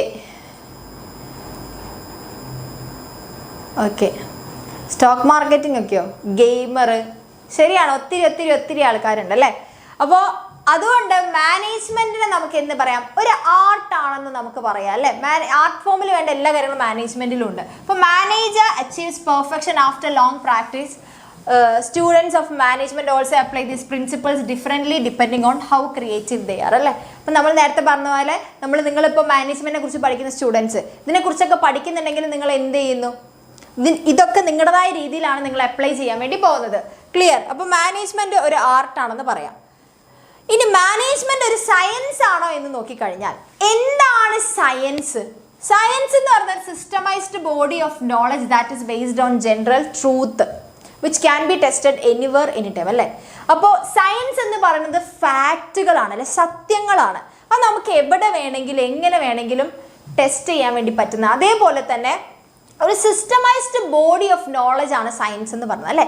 സയൻസിൽ പറയുന്നതിനെല്ലാം എന്തുണ്ട്, ഒരു കൃത്യതയുണ്ട്. ഓക്കെ, നമുക്കത് ടെസ്റ്റ് ചെയ്ത് നമുക്കത് പ്രൂവ് ചെയ്യാൻ വേണ്ടി പറ്റുന്ന സാധനങ്ങളാണ് എന്തെന്ന് പറയുന്നത്, സയൻസ് എന്ന് പറയുന്നത്. അപ്പോൾ മാനേജ്മെന്റ് ഇതുപോലൊരു സയൻസ് ആണോ എന്ന് ചോദിച്ചു കഴിഞ്ഞാൽ സിസ്റ്റമൈസ്ഡ് ബോഡി ഓഫ് നോളജ് അല്ലേ. നമ്മൾ ഓരോ സയൻസിലെ എന്ത് എക്സ്പെരിമെന്റ്സ് ആയിക്കോട്ടെ, എന്തും ആയിക്കോട്ടെ, അതിലെല്ലാം എന്തുണ്ട്, കറക്റ്റായിട്ട് നമുക്ക് എന്തുകൊണ്ട് ഇങ്ങനെ ചെയ്തു, എന്തുകൊണ്ട് ഇങ്ങനെ സംഭവിച്ചു എന്നുള്ള correct systemised body of knowledge അവിടെ ഉണ്ട് അല്ലേ. അപ്പോൾ science has a systemised body of knowledge based on principles and experiments. അപ്പോൾ സയൻസിൽ എന്താണ്, തത്വങ്ങളുടെയും എക്സ്പെരിമെന്റ്സിന്റെയും ബേസിലാണ് സയൻസ് മുന്നോട്ട് പോകുന്നത്.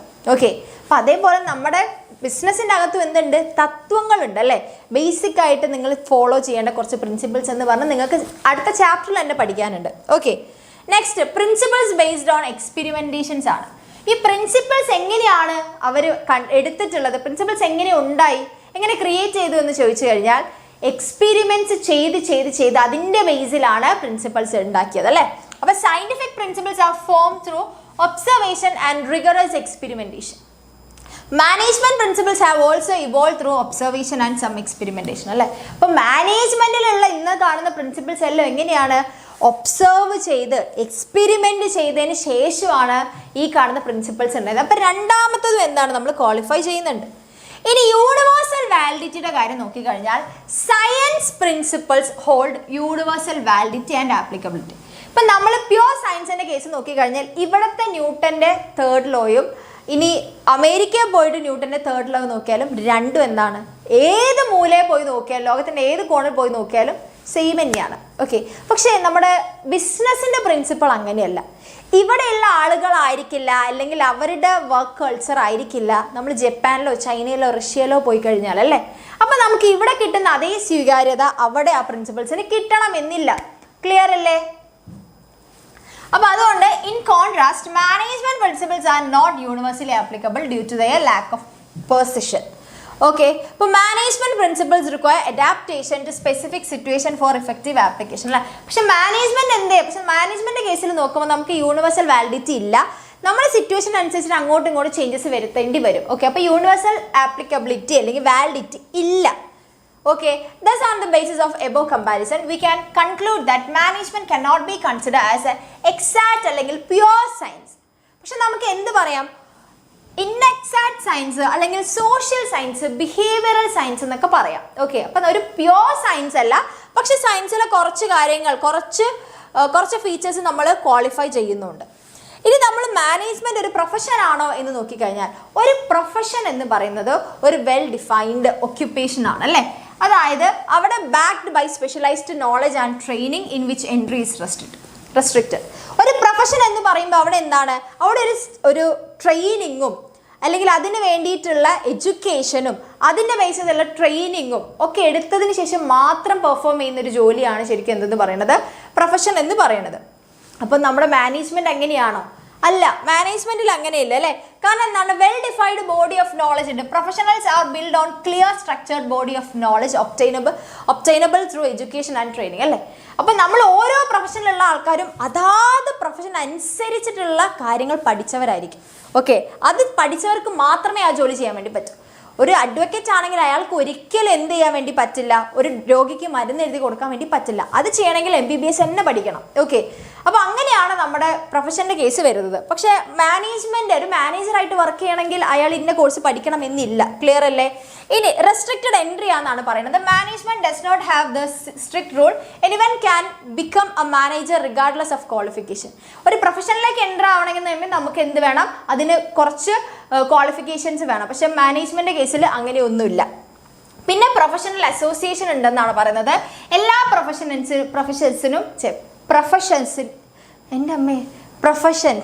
ഓക്കെ ക്ലിയർ, പ്രൊഫഷൻസിനും എന്തുണ്ട്, ഒരു അതോറിറ്റി ഉണ്ട് അല്ലേ, ഒരു രജിസ്ട്രേഷൻ അല്ലെ, അവർക്ക് ലൈസൻസ് കൊടുക്കുന്ന ഒരു അതോറിറ്റി ഉണ്ട്. പക്ഷെ നമ്മൾ മാനേജ്മെന്റിലെ കേസിന് വരുന്ന സമയത്ത് നമുക്ക് മാനേജേഴ്സിന് എന്ന് പറഞ്ഞിട്ട് ഒരു എന്താ പറയുക, സ്റ്റാറ്റ്യൂട്ടറി ഒരു അതോറിറ്റി, പവേഴ്സ്, നിയമപരമായി ലീഗലി അപ്രൂവ് ചെയ്ത ഒരു അതോറിറ്റി ഇല്ല. Okay clear, set. അപ്പോൾ unlike professions management lack mandatory membership in regulatory body അല്ലേ. റെഗുലേറ്ററി ബോഡിയിൽ അവർക്ക് എന്ത് വേണം, മെമ്പർഷിപ്പ് വേണം എല്ലാ പ്രൊഫഷനിലുള്ളവർക്കും. പക്ഷെ മാനേജ്മെന്റ് അങ്ങനെയില്ല, നമുക്ക് അസോസിയേഷൻസ് ഉണ്ടെങ്കിലും അതങ്ങനെ നിർബന്ധമുള്ള കാര്യങ്ങളല്ല. ഇനി എത്തിക്കൽ കോഡ് ഓഫ് കണ്ടക്ട് ഉണ്ടെന്ന് പറഞ്ഞു. ഓരോ പ്രൊഫഷനും എങ്ങനെ വർക്ക് ചെയ്യണം, നിങ്ങളിപ്പോൾ ഡോക്ടർ ആണെങ്കിൽ നിങ്ങൾ എങ്ങനെ നിങ്ങളുടെ രോഗിയെ ട്രീറ്റ് ചെയ്യണം, അത് നിങ്ങളൊരു അഡ്വക്കേറ്റ് ആണെങ്കിൽ നിങ്ങൾ എങ്ങനെ കേസ്, ഇതിനെല്ലാം റൂൾസ് ആൻഡ് റെഗുലേഷൻസ് ഉണ്ട്, അല്ലെങ്കിൽ കോഡ് ഓഫ് കണ്ടക്ട് ഉണ്ട്. പക്ഷെ മാനേജ്മെന്റിൽ അങ്ങനെയില്ല. നിങ്ങളൊരു മാനേജർ നിങ്ങൾക്ക് ഇഷ്ടമുള്ള രീതിയിൽ കാര്യങ്ങൾ ഹാൻഡിൽ ചെയ്യുക അല്ലേ. Professional such as medicine adhere to ethical code of guiding members behavior അല്ലേ. അതേപോലെ അവിടെ ഒരു ഗൈഡ് ലൈൻസ് കാര്യങ്ങളൊന്നുമില്ല നിങ്ങൾ ഫോളോ ചെയ്യാൻ വേണ്ടിയിട്ട് മാനേജ്മെന്റിൻ്റെ അകത്ത്. പക്ഷെ പ്രൊഫഷനിൽ അതുണ്ട്. ക്ലിയർ. പിന്നെ അത് മാത്രമല്ല, സർവീസ് മോട്ടീവാണ് അല്ലെ. പ്രൊഫഷൻ എന്ന് പറയുമ്പോൾ ഞാൻ സർവീസ് കൂടിയാണ് കൊടുക്കുന്നത്. നമ്മളിവിടെ സർവീസ് കൊടുക്കുന്നില്ല. നമ്മൾ കൊടുക്കുന്നുണ്ടെങ്കിൽ എല്ലാം അത് ബിസിനസ് പരമായിട്ടുള്ള സർവീസാണ്. Okay. Professions aim to serve clients faithfully. Management's main goal is to helping organisation success ആണ്, whether through profit or service. Okay, നമ്മൾ എന്ത് സർവീസ് കൊടുത്താലും അവിടെ നമുക്കൊരു ലാഭം ഉണ്ടാക്കുക എന്നുള്ള ഒരു കാര്യമുണ്ട്. അപ്പോൾ അതുകൊണ്ട് നമുക്ക് മാനേജ്മെന്റ് എന്തല്ല, ഒരു പ്രൊഫഷൻ അല്ല. ക്ലിയർ അല്ലേ. ഇനി നമ്മൾ നോക്കേണ്ടത് ലെവൽസ് ഓഫ് മാനേജ്മെന്റ് ആണ് നോക്കേണ്ടത്. ക്ലിയർ അല്ലേ, ക്ലിയർ അല്ലേ, ഇത്രയും കാര്യം ക്ലിയർ അല്ലേ. അപ്പൊ നമ്മൾ മാനേജ്മെന്റ് ലെവൽസ് എന്ന് നോക്കിക്കഴിഞ്ഞാൽ ഡെലിഗേഷൻ എന്ന് പറയുന്ന ഒരു പ്രോസസ്സ് ഉണ്ട് അല്ലേ. ഡെലിഗേഷൻ അതെന്ന് പറയുന്നത് എന്താണ്, നമുക്ക് മാനേജേഴ്സിന്, ഒരാൾക്ക് അല്ലെങ്കിൽ ഒരു ബിസിനസ്സിന്റെ ടോപ്പിലിരിക്കുന്ന ആൾക്ക് ഒരിക്കലും എല്ലാ കാര്യങ്ങളും ഒറ്റയ്ക്ക് ഹാൻഡിൽ ചെയ്യാൻ വേണ്ടി പറ്റില്ല. അവിടെ അവരെന്ത് ചെയ്യണം, വർക്കിനെ താഴേക്ക് അല്ലേ, വർക്ക് ലോഡിനെ അല്ലെങ്കിൽ ടാസ്കുകളെ താഴേക്ക് കൊടുക്കണം അല്ലേ. അത് അവിടെ നിന്ന് ഡെലിഗേറ്റ് ചെയ്യണം. ഇങ്ങനെ ഡെലിഗേറ്റ് ചെയ്യുമ്പോൾ അവിടെ ക്രിയേറ്റ് ചെയ്യുന്ന ലെവൽസ് ആണ് എന്ത്, ലെവൽസ് ഓഫ് മാനേജ്മെന്റ് എന്ന് പറയുന്നത്. ഓക്കെ, ഒരു ഹൈറാർക്കി അവിടെ ക്രിയേറ്റ് ചെയ്യും അല്ലേ. അപ്പോൾ ഈ ലെവൽസ് ഓഫ് മാനേജ്മെന്റിൽ വരുന്ന ആൾക്കാർ നിങ്ങൾ എന്ത് ചെയ്യണം, ഞാൻ നോട്ട് കിട്ടിക്കഴിഞ്ഞാൽ ഇത് കൃത്യമായിട്ട് പഠിച്ചിരിക്കണം. ടോപ്പ് ലെവലിൽ ആരൊക്കെയാണ് ഉണ്ടാവുക, മിഡിൽ ലെവലിൽ ആരൊക്കെയാണ് ഉണ്ടാവുക, ചിലപ്പോൾ നിങ്ങളോട് എന്താ പറയുക, ക്ലാസിഫൈ ചെയ്യാൻ വേണ്ടി ചോദിക്കും. അപ്പോൾ ടോപ്പ് ലെവൽ മാനേജ്മെന്റ് എന്ന് പറഞ്ഞു കഴിഞ്ഞാൽ അവരെന്താ ചെയ്യുന്നത്, analyse the business environment for survival. Okay, ബിസിനസ്സിന് സർവൈവലിന് വേണ്ടിയിട്ടുള്ള കാര്യങ്ങളെ അല്ലെങ്കിൽ എൻവയോൺമെന്റിനെ സർവൈവ് ചെയ്യുക, അതനുസരിച്ചിട്ട് എന്ത് ചെയ്യുക, ബിസിനസ്സിലെ കാര്യങ്ങൾ മുന്നോട്ട് കൊണ്ടുപോകുക. Set organisational goal and strategies അല്ലേ. സ്ട്രാറ്റജീസ്, എയിംസ്, ഗോൾ സെറ്റ് ചെയ്യുക. Ensure welfare and survival of the organisation, ഓർഗനൈസേഷന്റെ വെൽഫെയറും സർവൈവലും നോക്കുക. അതുപോലെ manages all business activities as A societal impact അല്ലേ. അതുപോലെ തന്നെ നമ്മൾ എന്നാൽ സൊസൈറ്റിയോടുള്ള കാര്യങ്ങൾ, ഒരു സൊസൈറ്റൽ ഇമ്പാക്റ്റ് നോക്കണ എല്ലാം ആരാണ്, ഇവരാണ് അല്ലേ, ആര്, ടോപ്പ് മാനേജേഴ്സ് ആണ്. ഇനിയുള്ളത് മിഡിൽ മാനേജ്മെന്റ് ആണ്. അതാണ് ആദ്യത്തെ ഏറ്റവും ടോപ്പിലിരിക്കുന്നവരെന്ന് പറയുന്നത്. ഓക്കെ, ഇനി അവരാണ്, അവരുടെ ടാസ്കുകളെയാണ് അവരെന്ത് ചെയ്ത് ഇങ്ങനെ താഴേക്ക് കൊടുത്തിട്ടുള്ളത്. അപ്പോൾ ടോപ്പ് മാനേജേഴ്സ് ആണ് എന്ത് ചെയ്തിട്ടുള്ളത്, ഡിവിഷൻസ്, ഡിപ്പാർട്ട്മെന്റ്സ് ക്രിയേറ്റ് ചെയ്തിട്ടുള്ളത് അല്ലേ. ഓക്കെ, അപ്പോൾ അതിൽ രണ്ടാമത്തേതാണ് മിഡിൽ മാനേജ്മെന്റ് എന്ന് പറയുന്നത്. അവർ implements and control top management plans and strategies ആണ്. ടോപ്പ് മാനേജ്മെന്റ് പറയുന്ന പ്ലാൻസ് കാര്യങ്ങൾ ഇംപ്ലിമെന്റ് ചെയ്യുക. ഓക്കെ, പിന്നെ oversee all activities of first line managers. First line managers എന്ന് പറയുന്നത് ലോവർ ലെവൽ മാനേജേഴ്സ് ആണ് കേട്ടോ, ലോവർ ലെവൽ മാനേജേഴ്സ് ആണ്. ഡിവിഷണൽ ഹെഡ് എന്നും ഇവർ അറിയപ്പെടുന്നുണ്ട്. പിന്നെ അതുപോലെ തന്നെ ഇവർ എന്ത് ചെയ്യുന്നു, interrupt the policies framed by top managers. നോക്കിയ പോളിസീസ് എന്തൊക്കെയാണെന്നുള്ളത് നോക്കുന്നു. അതുപോലെ തന്നെ ഡിസൈഡ് ഒബ്ജക്റ്റീവ്സ് അച്ചീവ് ചെയ്യാൻ വേണ്ടിയിട്ട് വേണ്ട മോട്ടിവേഷൻസ് കൊടുക്കുന്നു. Cooperate with other departments for smooth functioning of organisation അല്ലേ.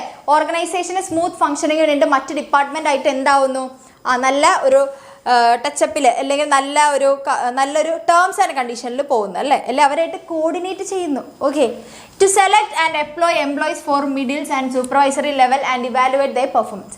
സ്റ്റാഫിംഗ് ഫംഗ്ഷൻ ചെയ്യുന്നത് നമ്മളുടെ മിഡിൽ ലെവൽ മാനേജ്മെന്റ് ആണ്. ഓക്കെ, അതായത് സ്റ്റാഫിംഗ് അല്ലേ. സ്റ്റാഫിങ്. പിന്നെ assign duties and responsibility to lower level manager. Lower level മാനേജേഴ്സിന് ഡ്യൂട്ടി കൊടുക്കുന്നതൊക്കെ ആരാണ്? ഇവരാണ്.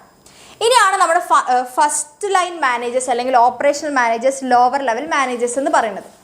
ഓക്കെ, ഇനി ലോവർ ലെവൽ മാനേജേഴ്സ് എന്ന് പറഞ്ഞാൽ main task is to ensure actual implementation of the policies as per directions. മറ്റേത് അവരെന്ത് ചെയ്യുന്നു? ഇംപ്ലിമെൻ്റ് ചെയ്യുന്നു. ഓക്കെ, ഇങ്ങനെയാണ് ഇനി മുതൽ നമ്മുടെ നാട്ടിൽ നടക്കേണ്ടത് എന്നുള്ള ഒരു ഓർഡർ കൊടുക്കുകയാണ് അവർ ചെയ്യുന്നത്, അല്ല ഔട്ട്ലൈൻ കൊടുക്കുന്നു മിഡിൽ ലെവൽ. പക്ഷെ അത് കറക്റ്റായിട്ട് നടപ്പിലാക്കുന്നത് ആരായിരിക്കും? ഈ ഓപ്പറേഷൻ ലെവൽ മാനേജേഴ്സ് ആയിരിക്കും. Bring workers grievance before the management. പിന്നെ അവരാണ് വർക്കേഴ്സിനായിട്ട് ക്ലോസ് കോണ്ടാക്ട് വെക്കുന്നത്. അപ്പോൾ അതുകൊണ്ട് തന്നെ വർക്കേഴ്സിൻ്റെ ഗ്രീവൻസ്, അഭിപ്രായങ്ങളെല്ലാം ടോപ്പ് ലെവൽ മാനേജേഴ്സിനെ അറിയിക്കുന്നത് ഇവരായിരിക്കും. Okay, maintain discipline among the workers. വർക്കേഴ്സിൻ്റെ ഇടയിൽ ഡിസിപ്ലിൻ ക്രിയേറ്റ് ചെയ്യുന്നു.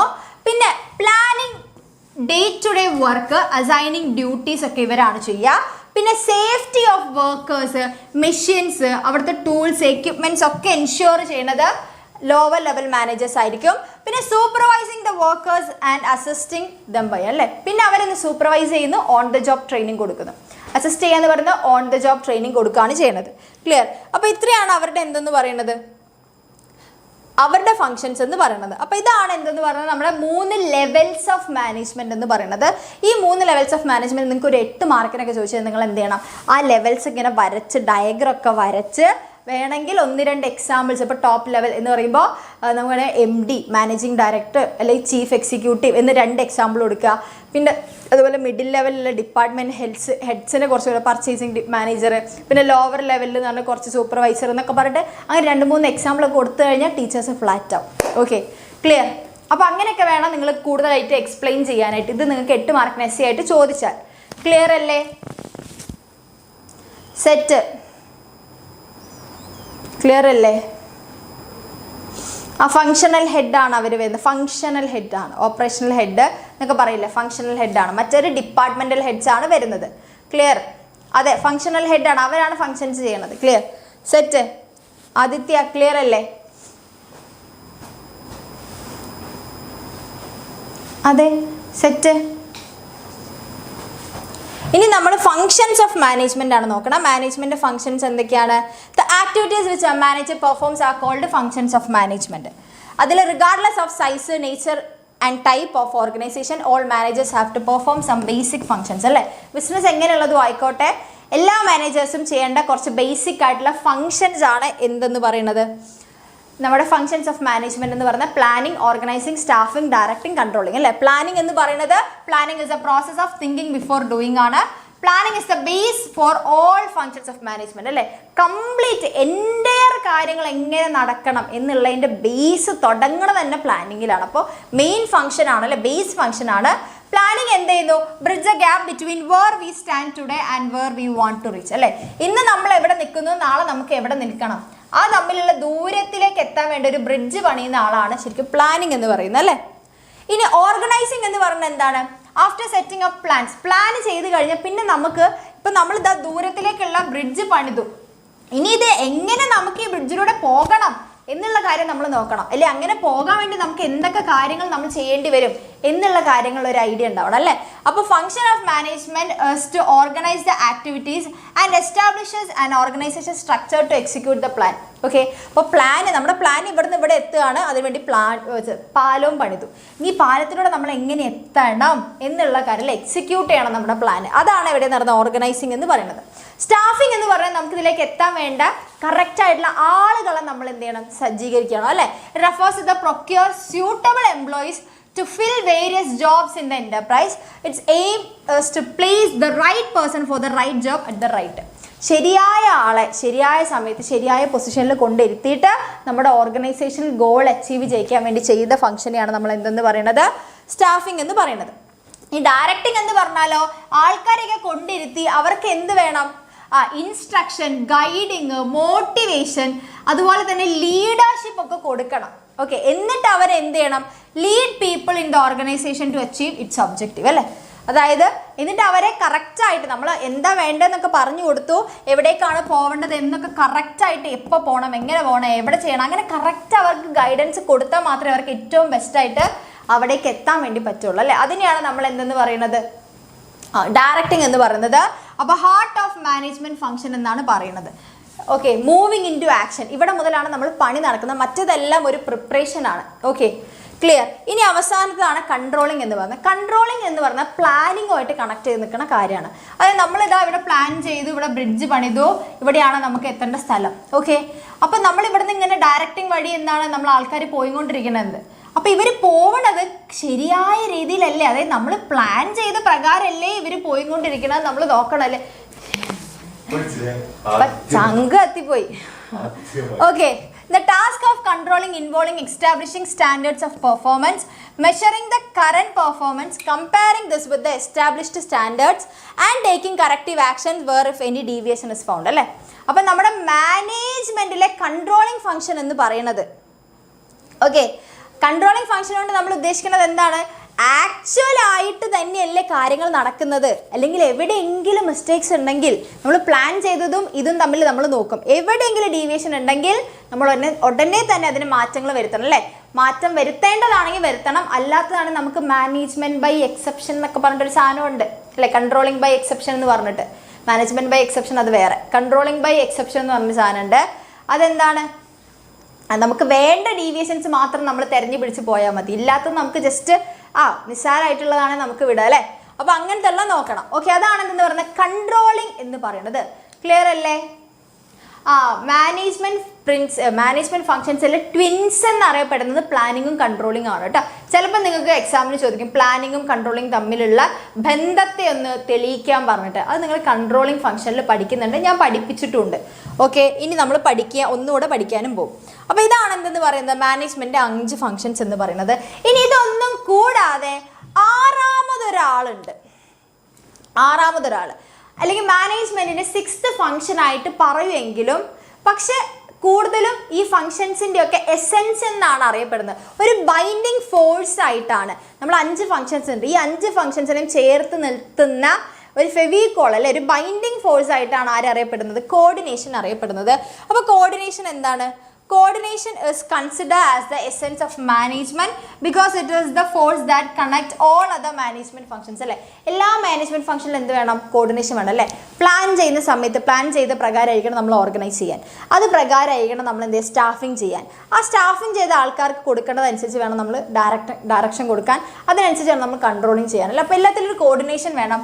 Coordination is the process by which a manager synchronise the activities of different departments to ensure unity of action. അല്ലേ, എല്ലാവരും കറക്റ്റ് ആയിട്ടാണ് ചെയ്യുന്നത്. ഒരു യൂണിറ്റി ഓഫ് ആക്ഷൻ എൻഷുർ ചെയ്യാൻ വേണ്ടിയിട്ട് ആക്ഷൻസിനെ സിങ്ക്രണൈസ് ചെയ്യുന്ന ഫംഗ്ഷനെയാണ് നമ്മൾ കോർഡിനേഷൻ, ഇൻ്റഗ്രേറ്റ് ചെയ്യുന്ന ഫംഗ്ഷനെയാണ് കോർഡിനേഷൻ എന്ന് പറയുന്നത്. ഓക്കെ, അപ്പോൾ കോർഡിനേഷൻ എന്താണ്? വളരെ ഇമ്പോർട്ടൻ്റ് ആയിട്ടുള്ള കാര്യമല്ലേ. അപ്പോൾ കോർഡിനേഷൻ്റെ ക്യാരക്ടറിസ്റ്റിക്സ് നോക്കിയാൽ കോർഡിനേഷൻ എന്ത് ചെയ്യുന്നു? ഇൻ്റഗ്രേറ്റ് ഗ്രൂപ്പ് എഫേർട്സിനൊക്കെ എന്ത് ചെയ്യുന്നു?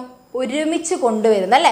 Integrate diverse business activities in group activity, ensure that all people work in one direction to achieve organisation goal. എല്ലാവരും ഒരേ ദിശയിലാണ് സഞ്ചരിക്കുന്നത് എന്നുള്ള എൻഷുർ ചെയ്യുന്നു. പിന്നെ അതുപോലെ കോർഡിനേഷൻ എൻഷുർ യൂണിറ്റി ഓഫ് ആക്ഷനിൽ എന്താണ്? യൂണിറ്റി ഓഫ് ആക്ഷൻ ഉണ്ടെന്നല്ലേ, അതായത് എല്ലാം ഒരേ ലെവലിലാണ്. Direct the activities of different departments and employees towards achievement of common goal. It act as the binding force and bring unity in individual effort അല്ലേ.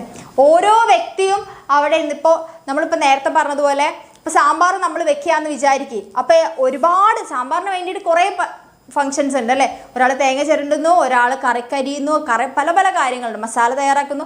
അപ്പോൾ ഇവരെല്ലാവരും സാമ്പാറിലേക്ക് വേണ്ട രീതിയിലാണ് ചെയ്യുന്നത് നമ്മൾ എൻഷുർ ചെയ്യണം അല്ലേ. ഇപ്പോൾ കഷ്ണങ്ങൾ ഉപ്പേരിക്ക് അരിയണത് പോലെ, നമ്മൾ തോരൻ അരിയണത് പോലെ നമുക്ക് സാമ്പാറിലേക്ക് അരിയാൻ വേണ്ടി പറ്റില്ല അല്ലേ. അപ്പോൾ എല്ലാവരും കറക്റ്റായിട്ട് സാമ്പാറിന് പറ്റുന്ന രീതിയിലുള്ള കഷ്ണങ്ങളല്ലേ, അങ്ങനെയുള്ള നമ്മൾ നോക്കണം അല്ലേ. അപ്പോൾ അതാണ് എന്തെന്ന് പറയുന്നത്, അതാണ് യൂണിറ്റ് കൊണ്ടുവരാന്നുള്ളതിൽ ഉദ്ദേശിക്കുന്നത്. ക്ലിയർ? ഇനി അടുത്തതാണ് coordination is a continuous process. അത് കണ്ടിന്യൂസ് ആണ്, required at all levels in all departments still organisation continuous it's operation അല്ലേ. ഒരു ബിസിനസ് എത്ര കാലം റൺ ചെയ്യുന്നു അത്രയും കാലം അവിടെ എന്ത് വേണം? കോർഡിനേഷൻ വേണം. Okay, clear? പിന്നെ അതേപോലെ തന്നെയാണ് കോർഡിനേഷൻ പെർവസീവ് ആണ്, equally important to all 3 top middle and lower level managers. Present in everywhere ആണ്, എല്ലാ മാനേജേഴ്സും ചെയ്യേണ്ടതാണ് അല്ലേ. പിന്നെ അതേപോലെ തന്നെ റെസ്പോൺസിബിലിറ്റി ഓഫ് ഓൾ മാനേജേഴ്സ് ആണ്. കറക്റ്റ് ആയിട്ടാണ് ഞങ്ങളെല്ലാം ചെയ്യുന്നത് എന്നുള്ള എന്താണ്? ടോപ്പ് ലെവൽ മാനേജേഴ്സ് കോർഡിനേറ്റ് ചെയ്യണം അവരുടെ സബോർഡിനേറ്റ്സിനെ കറക്റ്റായിട്ട്. പിന്നെ middle level managers coordinate top and operational level managers അല്ലേ. ഇവരുടെ രണ്ടുപേരുടെ ഇടയിൽ ടോപ്പിൻ്റെയും ലോവറിൻ്റെ ഇടയിൽ നിൽക്കുന്ന ലിങ്ക് ആയിട്ടാണ് മിഡിൽ ലെവൽ മാനേജേഴ്സ് ഉള്ളത്. അപ്പോൾ ഇവരൊക്കെ കറക്റ്റായിട്ട് തന്നെയാണ് നിൽക്കുന്നത് എന്നുള്ളത് നോക്കണം. ക്ലിയർ അല്ലേ? സാമ്പാർ കൊതിച്ചാണോന്നോ അങ്ങനെയൊക്കെ ചോദിച്ചു കഴിഞ്ഞാൽ സാമ്പാർ എനിക്കിഷ്ടമാണ്. അങ്ങനെ ചോദിച്ചാൽ എനിക്കറിയില്ല. എനിക്ക് വയലിൽ സാമ്പാർ എന്നാണ് ആദ്യം വരുന്നത്. സാമ്പാർ ഇഷ്ടമാണ്.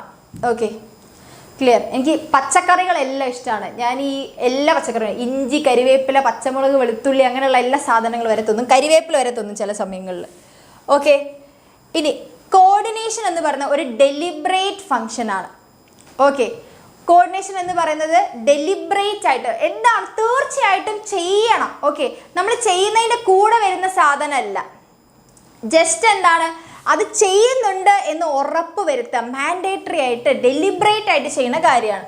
Okay, it is a conscious effort on the part of every manager. It is a voluntary effort of employees to help one another. അല്ലേ, എല്ലാ മാനേജേഴ്സും എന്ത് ചെയ്യണം, അവർ കറക്റ്റായിട്ട് കോൺഷ്യസ് ആയിട്ട് ഞാൻ കോർഡിനേഷൻ നോക്കുന്നുണ്ട് എന്നുള്ളത് ഉറപ്പ് വരുത്തണം. അതേപോലെ തന്നെ ഓരോ എംപ്ലോയീസും എന്ത് ചെയ്യണം, വോളണ്ടറി ആയിട്ട് തന്നെ അവർ കറക്റ്റായിട്ട് ചെയ്യണം. സെറ്റ്. പിന്നെ corporation is the absence coordination may lead to wasted effort. അല്ലേ, അപ്പോൾ നമ്മൾ കറക്റ്റായിട്ടുള്ളൊരു കോർപ്പറേഷൻ സഹകരണം ഇല്ലാതെ കോർഡിനേറ്റ് ചെയ്ത് കഴിഞ്ഞാൽ വെറുതെയാണ്. ഓക്കെ, വെജിറ്റബിൾസിനെ ഹെയ്റ്റ് ചെയ്യരുത്. വെജിറ്റബിൾസ് നല്ലതാടാ, അത് കഴിച്ച് നോക്ക്, നല്ലതാണ് വെജിറ്റബിൾസ്. ഓക്കെ, ഇനി കോർഡിനേഷൻ്റെ ഇമ്പോർട്ടൻസ് കൂടെ നമുക്ക് നോക്കിക്കഴിഞ്ഞാൽ ഈ ചാപ്റ്റർ തീർന്നു. അല്ലേ, കോർഡിനേഷൻ്റെ ഇമ്പോർട്ടൻസ്. എന്തുകൊണ്ട് കോർഡിനേഷൻ വേണം?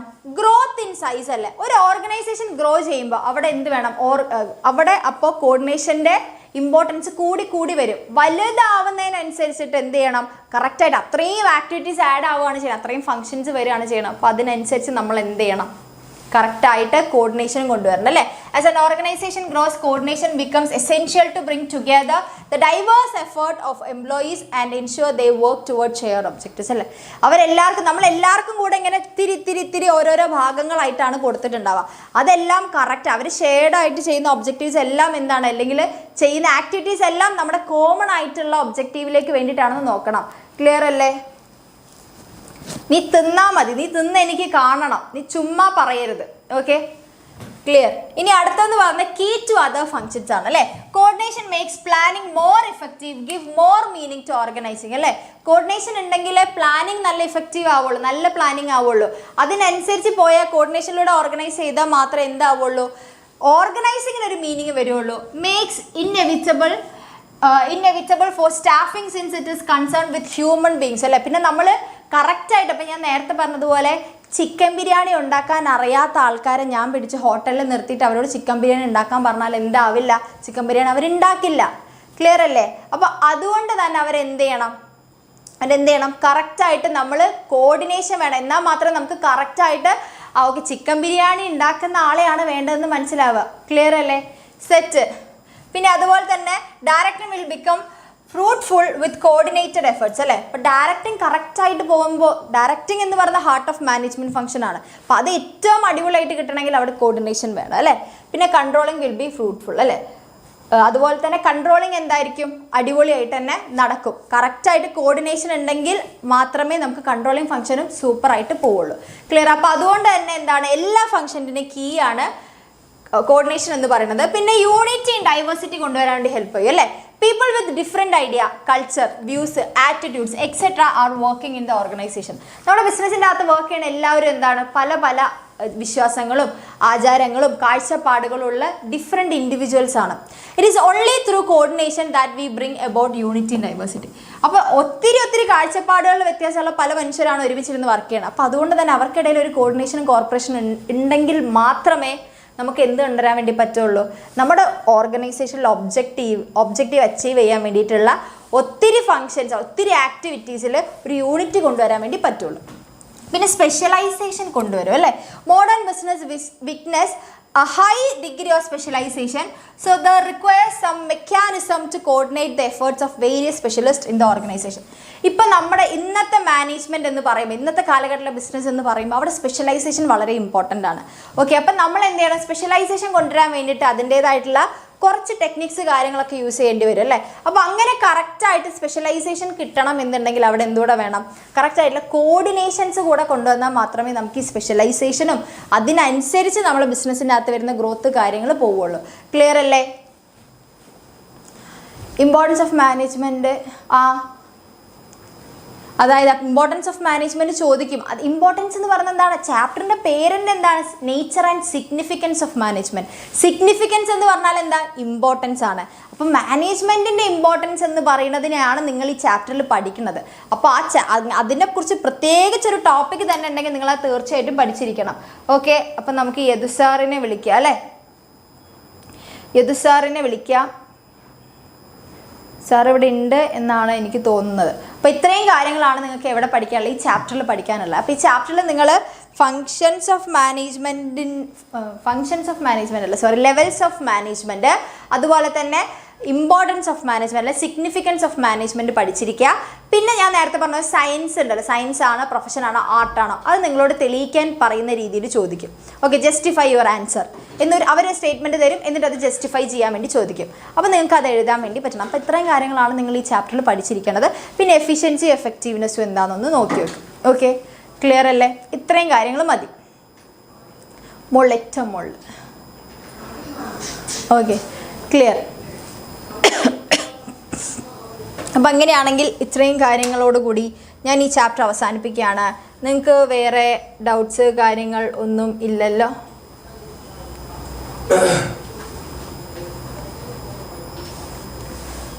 ആരൊക്കെയോ രണ്ടാമത്തെ ചാപ്റ്ററിലെ കുറച്ച് ഡൗട്ട്സ് ചോദിച്ചിട്ടുണ്ടായിരുന്നു. അത് സാറ് വന്നിട്ടുണ്ട്, കറക്റ്റായിട്ട് ചോദിച്ചു കേട്ടോ. Set, ready? ഓക്കെ, അപ്പോൾ ടാറ്റ, ബൈ ബൈ. വേറെ ഒന്നും ഇല്ലല്ലോ?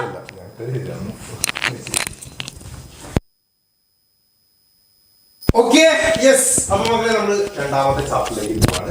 നമുക്ക് ബിസിനസ് സ്റ്റഡീസ് ഇങ്ങനെ കുറച്ചായിട്ട് പഠിച്ചിട്ട് പോവാം.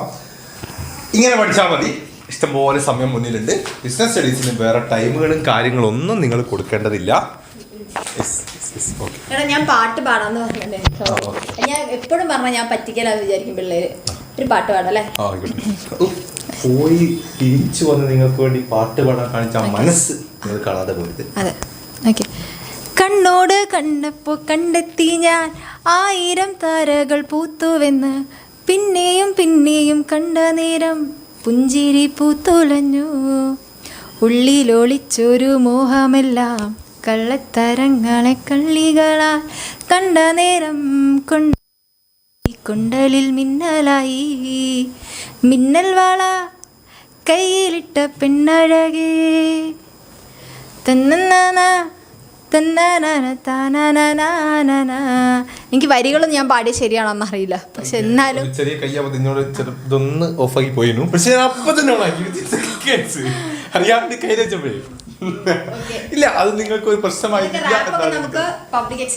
അതെ, രണ്ടുമിസിന്റെ റാപ്പ് ഉണ്ട്. മാഡനെ നമുക്ക് സെക്കൻഡ് സ്ഥാനത്ത് എത്തിക്കണം. ഒരുത്തി, അതെ, നോട്ട് ചെയ്ത് വെച്ചോട്ടോ, ആവശ്യം ഉണ്ടാവുക അന്ന് ചോദിക്കാം നമുക്ക്. ഓക്കെ മക്കളെ, അപ്പൊ നമ്മള് സെക്കൻഡ്. ഓക്കെ, രണ്ടാമത്തെ ചാപ്റ്ററിലേക്ക് പോവാം. അപ്പൊ സാറ് പറഞ്ഞു വന്ന കാര്യം, നമുക്ക് ബിസിനസ് സ്റ്റഡീസിന് ഇഷ്ടംപോലെ സമയമുണ്ട്. അപ്പം ബിസിനസ് സ്റ്റഡീസ് പഠിക്കാൻ നമ്മൾ പ്ലാൻ പറഞ്ഞപ്പോൾ പറഞ്ഞിട്ടുണ്ടായിരുന്നു, നിങ്ങൾ ഈ ഒരു നൈറ്റ്, ഈ ഒരു ടൈം മാത്രം യൂസ് ചെയ്താൽ മതി എക്സാമിൻ്റെ തലേന്ന് വരെ.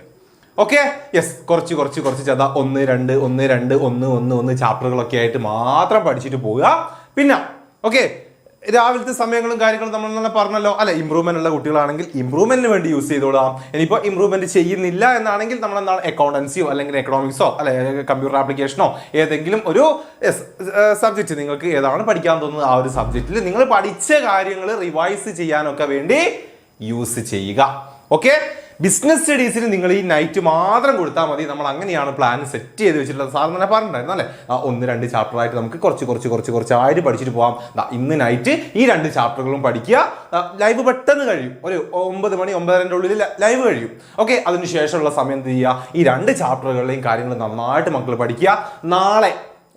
നാളെ ഇതൊന്ന് റിവൈസ് ചെയ്യുക. ഓക്കെ, നാളെ നമ്മൾ എന്താ ഇതുപോലെ തന്നെ 2 ചാപ്റ്റർ ചെയ്യും, അതിനുശേഷം 1 ചാപ്റ്റർ ചെയ്യും. അങ്ങനെ പഠിച്ചാൽ മതി business studies. Okay, extra time ഒന്നും കൊടുക്കണ്ട.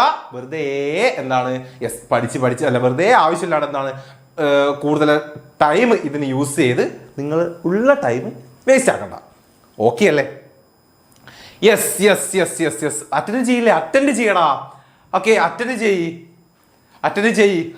അത് പിന്നെ എന്ത് ചെയ്യാനാടാ, സാറിൻ്റെ ജാക്കറ്റൊക്കെ പിന്നെ എന്താ ചെയ്യല്ലേ.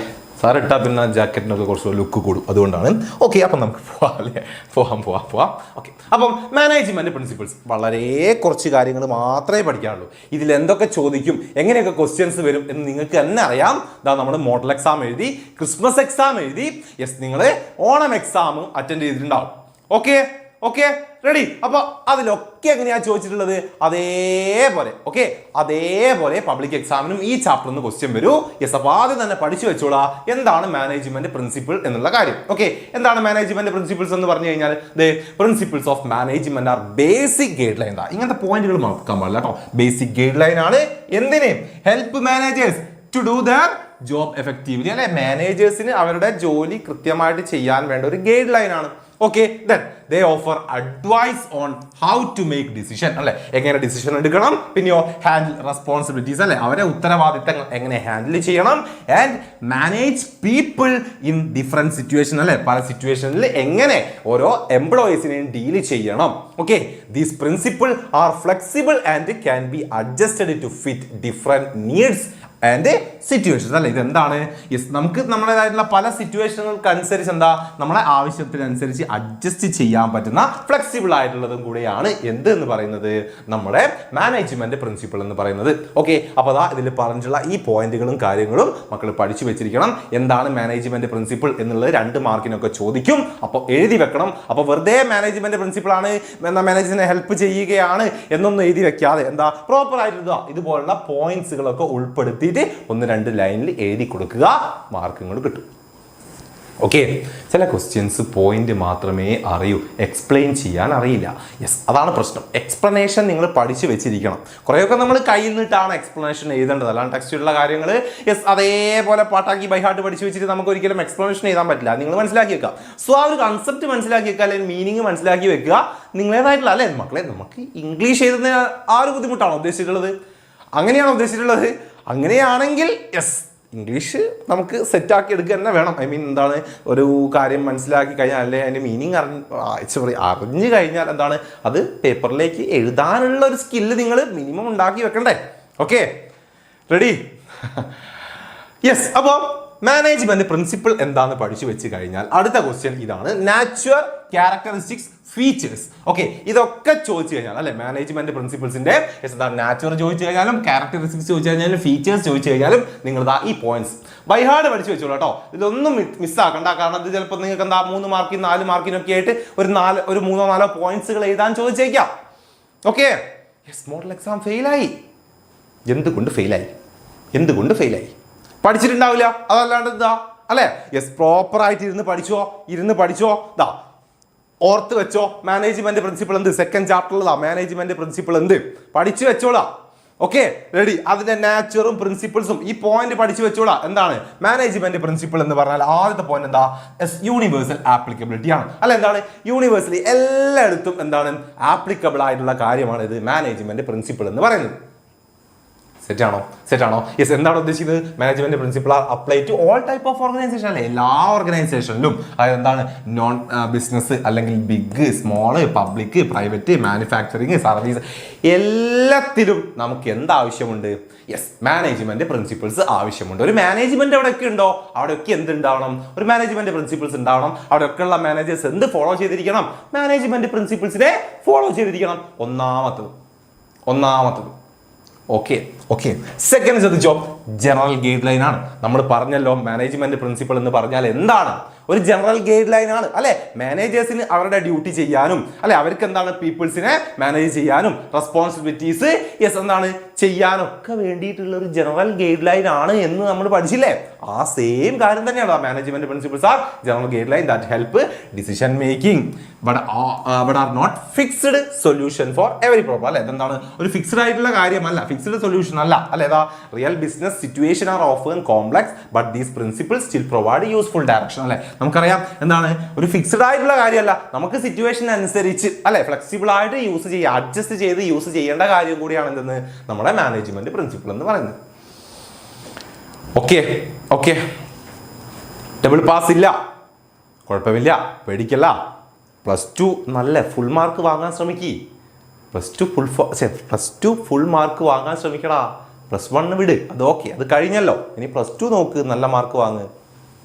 ഓക്കെ തേർഡ് പോയിന്റ് എന്താ formed by practice and experimentation അല്ലെ യെസ് അറിയാലോ നമ്മൾ ആരൊക്കെയാണ് ഇനി പഠിക്കാൻ പോകുന്നത് FW ടൈലറേയും അതുപോലെ തന്നെ ടൈലറുടെ പ്രിൻസിപ്പിളും ഫയോളുടെ പ്രിൻസിപ്പിളും ഒക്കെ നമ്മൾ പഠിക്കാൻ പോകുന്നുണ്ട് അല്ലെ യെസ് അവരൊക്കെ പറഞ്ഞ ആ പ്രിൻസിപ്പിൾസും കാര്യങ്ങളൊക്കെ എങ്ങനെയാണ് വെറുതെ അവരങ്ങനെ പറഞ്ഞാണോ അല്ല അവരുടെ പ്രാക്ടീസ് അവരുടെ എക്സ്പെരിമെന്റ് എന്നിവയിലൂടെയൊക്കെ അവർ സെറ്റ് ചെയ്ത കാര്യങ്ങളാണ് അത് തന്നെയാ പറയുന്നത് management principles R developed through experience and experiment point പിടിക്കുക പോയിന്റ് പിടിക്കുക അടുത്തത് എന്താ ഫ്ലെക്സിബിൾ ആണ് നമ്മൾ പറഞ്ഞിട്ടുണ്ടല്ലോ അല്ലെ ഇതൊരു ഫിക്സ്ഡ് ആയിട്ടുള്ള കാര്യമല്ല അല്ലെ ഒരു മാനേജേഴ്സിന് ഡീല് ചെയ്യേണ്ടത് ആരെയാണ് ഹ്യൂമൻസിനെയാണ് എംപ്ലോയീസിനെയാണ് മനുഷ്യന്മാരുടെ സ്വഭാവം എന്ന് പറഞ്ഞു കഴിഞ്ഞാൽ അറിയാലോ പലർക്കും പല സിറ്റുവേഷനിലും പല സ്വഭാവമായിരിക്കും അല്ലെ അപ്പൊ എന്താണ് ഒരു മാനേജർക്ക് ഡീല് ചെയ്യേണ്ട ഈ ഹ്യൂമൻസിന്റെ പല സിറ്റുവേഷനിലും പല കാര്യങ്ങളായിരിക്കും അല്ലെങ്കിൽ പല രീതിയിലായിരിക്കും അവർ പെരുമാറുക അല്ലെ അപ്പൊ പലർക്കും പല രീതിയിൽ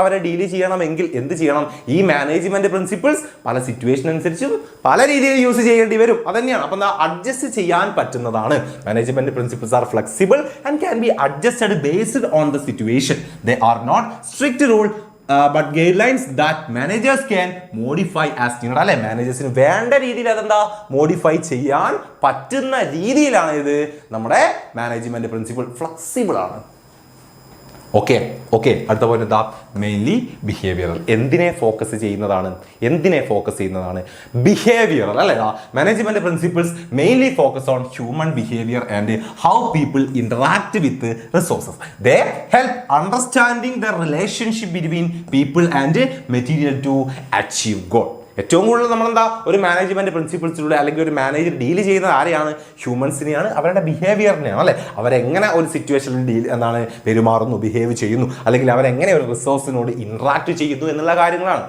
സോ മെയിൻലി ഇത് എന്തിനെ ഫോക്കസ് ചെയ്യുന്നു ഹ്യൂമൻ ബിഹേവിയറിനെ ഫോക്കസ് ചെയ്യുന്നു ഓക്കെ അല്ലേ റെഡി അല്ലേ അങ്ങനെ എടുത്തെന്താ cause and effect relationship the management principle help understand cause and effect showing what might happen if a certain action is taken while not always exact they guide managers in similar situation കണ്ടല്ലോ എന്തിനാ focus ചെയ്യുന്നതാണ് ഒരു കാര്യത്തെയും അതിന്റെ കാരണങ്ങളെയും focus ചെയ്തുകൊണ്ടുള്ളതാണ് എന്തെന്ന് നമ്മുടെ management principle എന്ന് പറയുന്നത് understand the cause and effect ആണ് അല്ലെ ഒരു സിറ്റുവേഷൻ നടന്നു കഴിഞ്ഞാൽ അതിനുണ്ടായിട്ടുള്ള കാര്യം എന്ത് അത് മനസ്സിലാക്കുകയും അതിനെ ഡീല് ചെയ്യുകയും ചെയ്യുന്നു showing what might happen if certain action is taken അല്ലെ ആ ഒരു കാര്യം അല്ലെങ്കിൽ ആ ഒരു കാരണം അല്ലെങ്കിൽ ആ ഒരു സിറ്റുവേഷന് എങ്ങനെ സൊല്യൂഷൻ എടുക്കണം എന്ത് ആക്ഷൻ നമ്മൾ അവിടെ എടുക്കണം എന്നതിനെ കുറിച്ച് കൃത്യമായിട്ട് മാനേജേഴ്സിന് പറഞ്ഞു കൊടുക്കുന്നതാണ് എന്തെന്ന് നമ്മുടെ മാനേജ്മെന്റ് പ്രിൻസിപ്പിൾ എന്ന് പറയുന്നത് ആണ് സാർ സ്നേഹ നല്ലോണം പഠിക്കട്ടോ നല്ലോണം പഠിക്കണേ സെറ്റ് അടുത്തത് ശ്രദ്ധിച്ചോ എന്താണ് കണ്ടിൻജന്റ് ആണ് അല്ലെ നമുക്ക് മാറിക്കൊണ്ടിരിക്കുന്നത് management principles are contingent mean their application depend on the situation they must be adapted as needed നമ്മൾ പറഞ്ഞു ഫ്ലെക്സിബിൾ ആണ് എന്ന് പറഞ്ഞല്ലോ അല്ലെ അതിന്റെ അതേപോലെ തന്നെ പോയിന്റ് ആണ് നമുക്ക് ആവശ്യങ്ങൾക്ക് അനുസരിച്ച് അത് അല്ലെങ്കിൽ സിറ്റുവേഷനെ അത് ഡിപ്പെൻഡ് ചെയ്തുകൊണ്ടിരിക്കുന്നു അതെങ്ങനെ നമ്മൾ യൂസ് ചെയ്യുന്നു എന്നുള്ളത് അല്ലേ റെഡി അപ്പം ഈ 7 പോയിന്റ്സ് അങ്ങോട്ട് ഓർത്ത് വെച്ചോളൂ ആ മാനേജ്മെന്റ് പ്രിൻസിപ്പിൾസിന്റെ നാച്ചുറൽ ക്യാരക്ടറിസ്റ്റിക്സ് അല്ലെ ഫീച്ചേഴ്സ് ഇത് ചോദിച്ചാലും നിങ്ങൾ എഴുതി വെക്കണം മക്കളെ ഇത് 2 മാർക്കിനൊക്കെ നമ്മൾ ചോദിച്ച് കാണാറുണ്ട് 3 മാർക്കിന് ചോദിക്കാറുണ്ട് ഇനിയിപ്പോൾ അതല്ല ചിലപ്പോൾ മാനേജ്മെന്റ് പ്രിൻസിപ്പിൾസിന്റെ ഫീച്ചേഴ്സ് 2-3 തരും അല്ലാത്ത വേറെ തന്നിട്ട് ഇതിലെ ഓഡ് 1 ഏത് അങ്ങനത്തെ ക്വസ്റ്റ്യൻസ് ഒക്കെ ചോദിക്കാം സോ പഠിച്ചു വെക്കണം ഈ പോയിന്റ്സുകൾ മറക്കാൻ പാടില്ല അങ്ങനെയെങ്കിൽ ഇതേപോലെ നമുക്ക് ഒരു കാര്യം കൂടെ പഠിച്ചു വെക്കണം സിഗ്നിഫിക്കൻസ് ഇമ്പോർട്ടൻസ് നീഡ്സ് മാനേജ്മെന്റ് പ്രിൻസിപ്പിൾസിന്റെ സിഗ്നിഫിക്കൻസ് ഇമ്പോർട്ടൻസ് നീഡ്സ് ഇത് ഏത് ചോദിച്ചു കഴിഞ്ഞാലും നിങ്ങൾ ഓർത്ത് വെക്കേണ്ടത് ഈ ഒരു 6 പോയിന്റുകളാണ്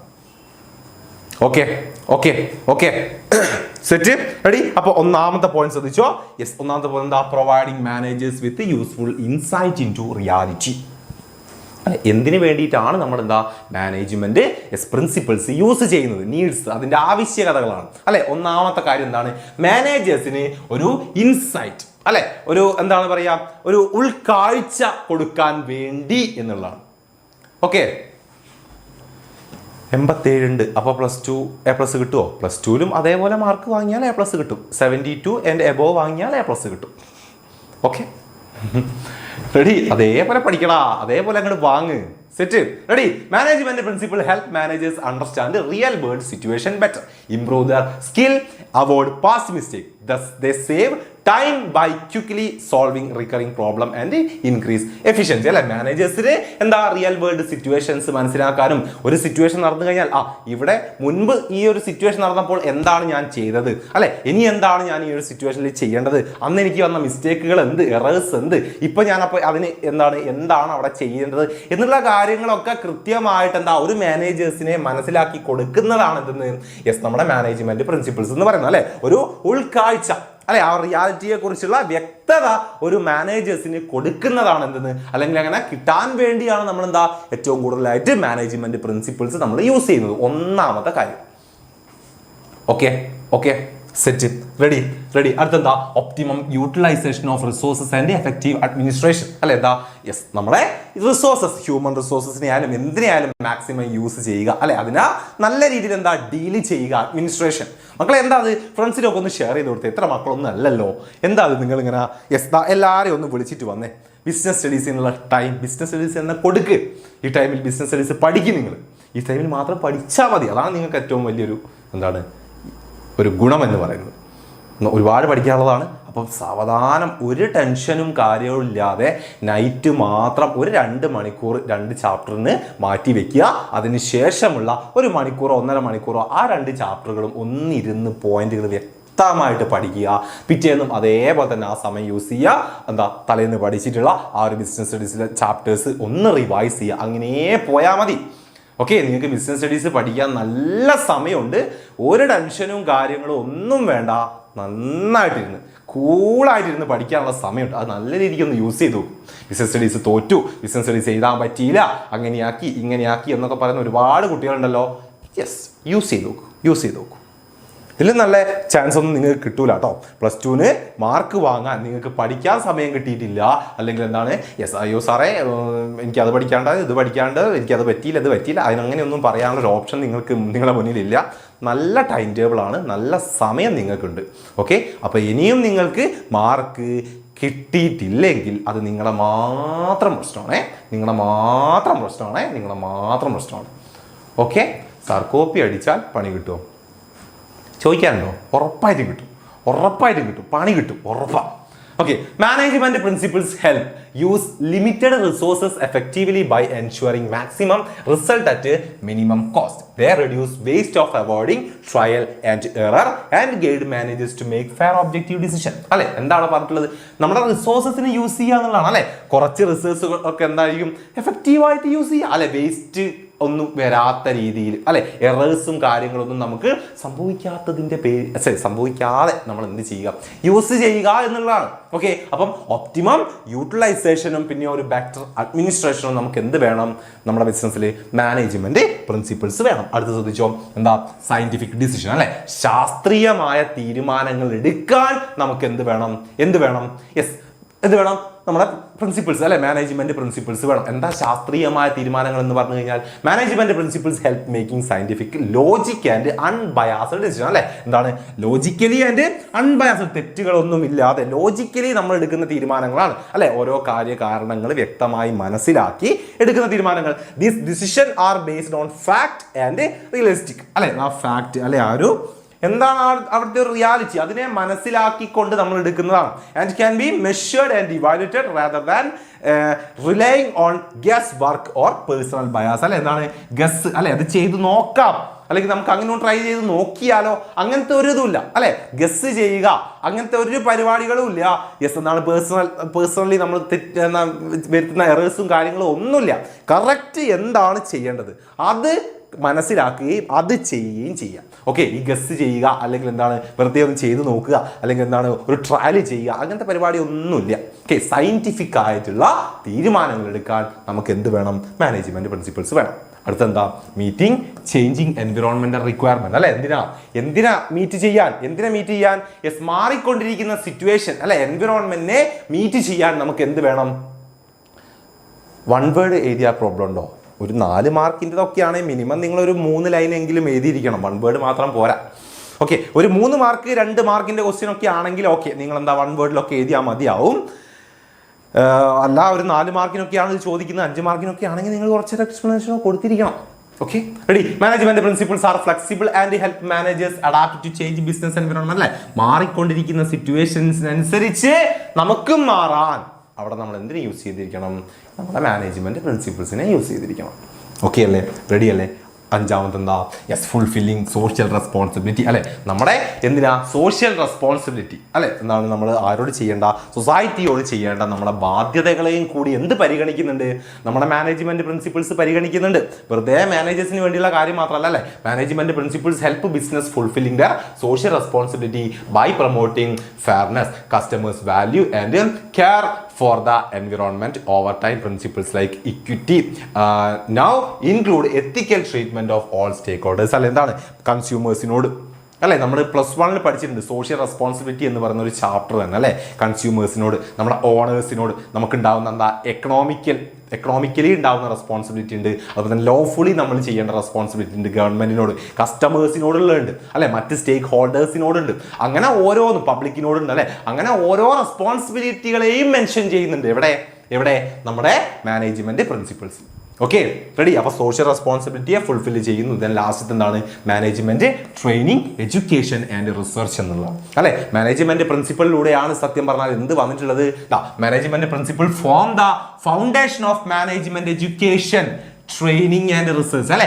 മാനേജ്മെന്റിനെ കുറിച്ച് നമ്മളിപ്പോൾ പഠിക്കുന്നതും അല്ലെ, പല കോഴ്സുകളിലും മാനേജ്മെന്റ് അല്ലെങ്കിൽ ബിസിനസിനെ കുറിച്ചും മാനേജ്മെന്റ് സ്റ്റഡിയൊക്കെ ഉൾപ്പെടുത്തിയിട്ടുള്ളത് എന്ത് കാരണമാണ്? മാനേജ്മെന്റ് പ്രിൻസിപ്പിൾസ് കാരണമാണ് അല്ലെ. ആ പ്രിൻസിപ്പിൾസ് എന്ന് പറഞ്ഞാൽ വെറുതെ നമുക്ക് അങ്ങനെ എടുത്ത് പ്രയോഗിക്കേണ്ട കാര്യമല്ല, നമ്മൾ പഠിച്ച് മനസ്സിലാക്കി വ്യക്തമാക്കി മുന്നോട്ട് പോകേണ്ട കാര്യങ്ങളാണ്.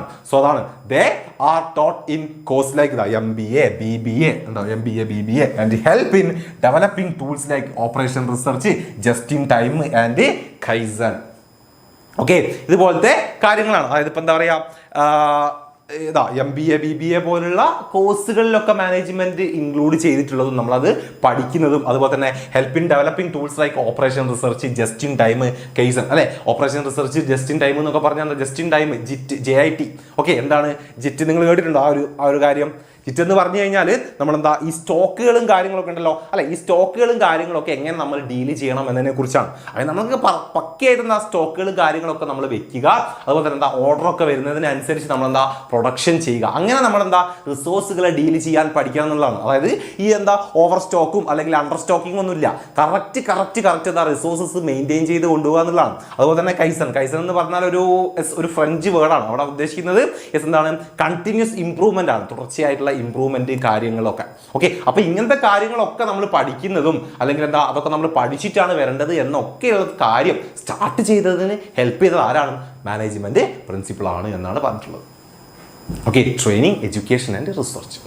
റെഡി അല്ലേ? അപ്പം ഈ 6 പോയിന്റുകളും എന്ത് ചെയ്തോളൂ, അങ്ങോട്ട് പഠിച്ചു വെച്ചോളുക. എന്തിന്? മാനേജ്മെന്റ് പ്രിൻസിപ്പിൾസിന്റെ സിഗ്നിഫിക്കൻസ്, ഇമ്പോർട്ടൻസ് ആൻഡ് നീഡ്സ് ആയിട്ട്. Okay, set. റെഡി. അങ്ങനെയെങ്കിൽ നമുക്ക് എങ്ങോട്ട് പോവാം? അടുത്ത കാര്യത്തിലേക്ക് പോവാം. Scientific management. പഠിക്കാതെ പോവേണ്ട, ഓരോന്നും പഠിച്ചു വെച്ചിട്ട് തന്നെ പോയിക്കോളാം. ഓക്കെ, FW ടൈലറുടെ സയന്റിഫിക് മാനേജ്മെന്റ് അല്ലെ. FW ടൈലർ എന്താണ് അയാളുടെ ഫേമസ് ബുക്ക് ആയിട്ടുള്ളതാ principles and methods of scientific management എന്ന് പറയുന്നത് 1911 പബ്ലിഷ് ചെയ്തിട്ടുള്ള ആ ഒരു ബുക്കിലാണ് എന്ത് ചെയ്തിട്ടുള്ളത്? അയാൾ സയന്റിഫിക് മെത്തേഡിനെ ഇൻട്രൊഡ്യൂസ് ചെയ്തിട്ടുള്ളത്. ഓക്കെ, സോ അതുകൊണ്ടാണ് അയാൾ എന്ത് നമ്മൾ പറയുന്നത്? Taylor is regard as the father of scientific management എന്ന് നമ്മൾ പറയുന്നത്. Sorry, German word. സാർ എന്താ വേർഡ് എന്നാ പറഞ്ഞപ്പോ? ജർമ്മൻ അല്ലേ പറഞ്ഞേ? ജർമ്മൻ എന്നല്ല പറഞ്ഞത് സാറ്, എന്താ പറഞ്ഞേ? സോറി. ഓക്കെ, ജർമ്മൻ വേർഡാണ്. Okay, ready. Thank you. Okay, തെറ്റി തന്നതിന് താങ്ക് യു. ഓക്കെ, അപ്പം management principles, scientific management. Okay, scientific management എന്താണ്? മീനിങ് ആദ്യം നമുക്ക് നോക്കാം. എന്താണ് സയന്റിഫിക് അല്ലെ സയന്റിഫിക് മാനേജ്മെന്റ് എന്ന് പറയുന്നത്? Scientific management refers to the application of scientific method to management practice ആണ് അല്ലെ. മാനേജ്മെന്റിന്റെ കാര്യത്തിൽ നമ്മൾ എന്തിനെ ആഡ് ചെയ്യുക മക്കളെ? എന്തിനെ ആഡ് ചെയ്യുക? സയന്റിഫിക് അല്ലെ സയന്റിഫിക് ആയിട്ടുള്ള മെത്തേഡുകൾ എന്താക്കുക? ആഡ് ചെയ്യുക എന്നുള്ളതാണ്. It involve the replacement of rule of thumb or trial and error method by scientific and systematic approach in decision making. നമ്മൾ ഇപ്പോൾ നീഡ്സ് പറഞ്ഞ സമയത്ത് യെസ് ഫ്രഞ്ച് എന്നാണ് പറഞ്ഞത്. സോറി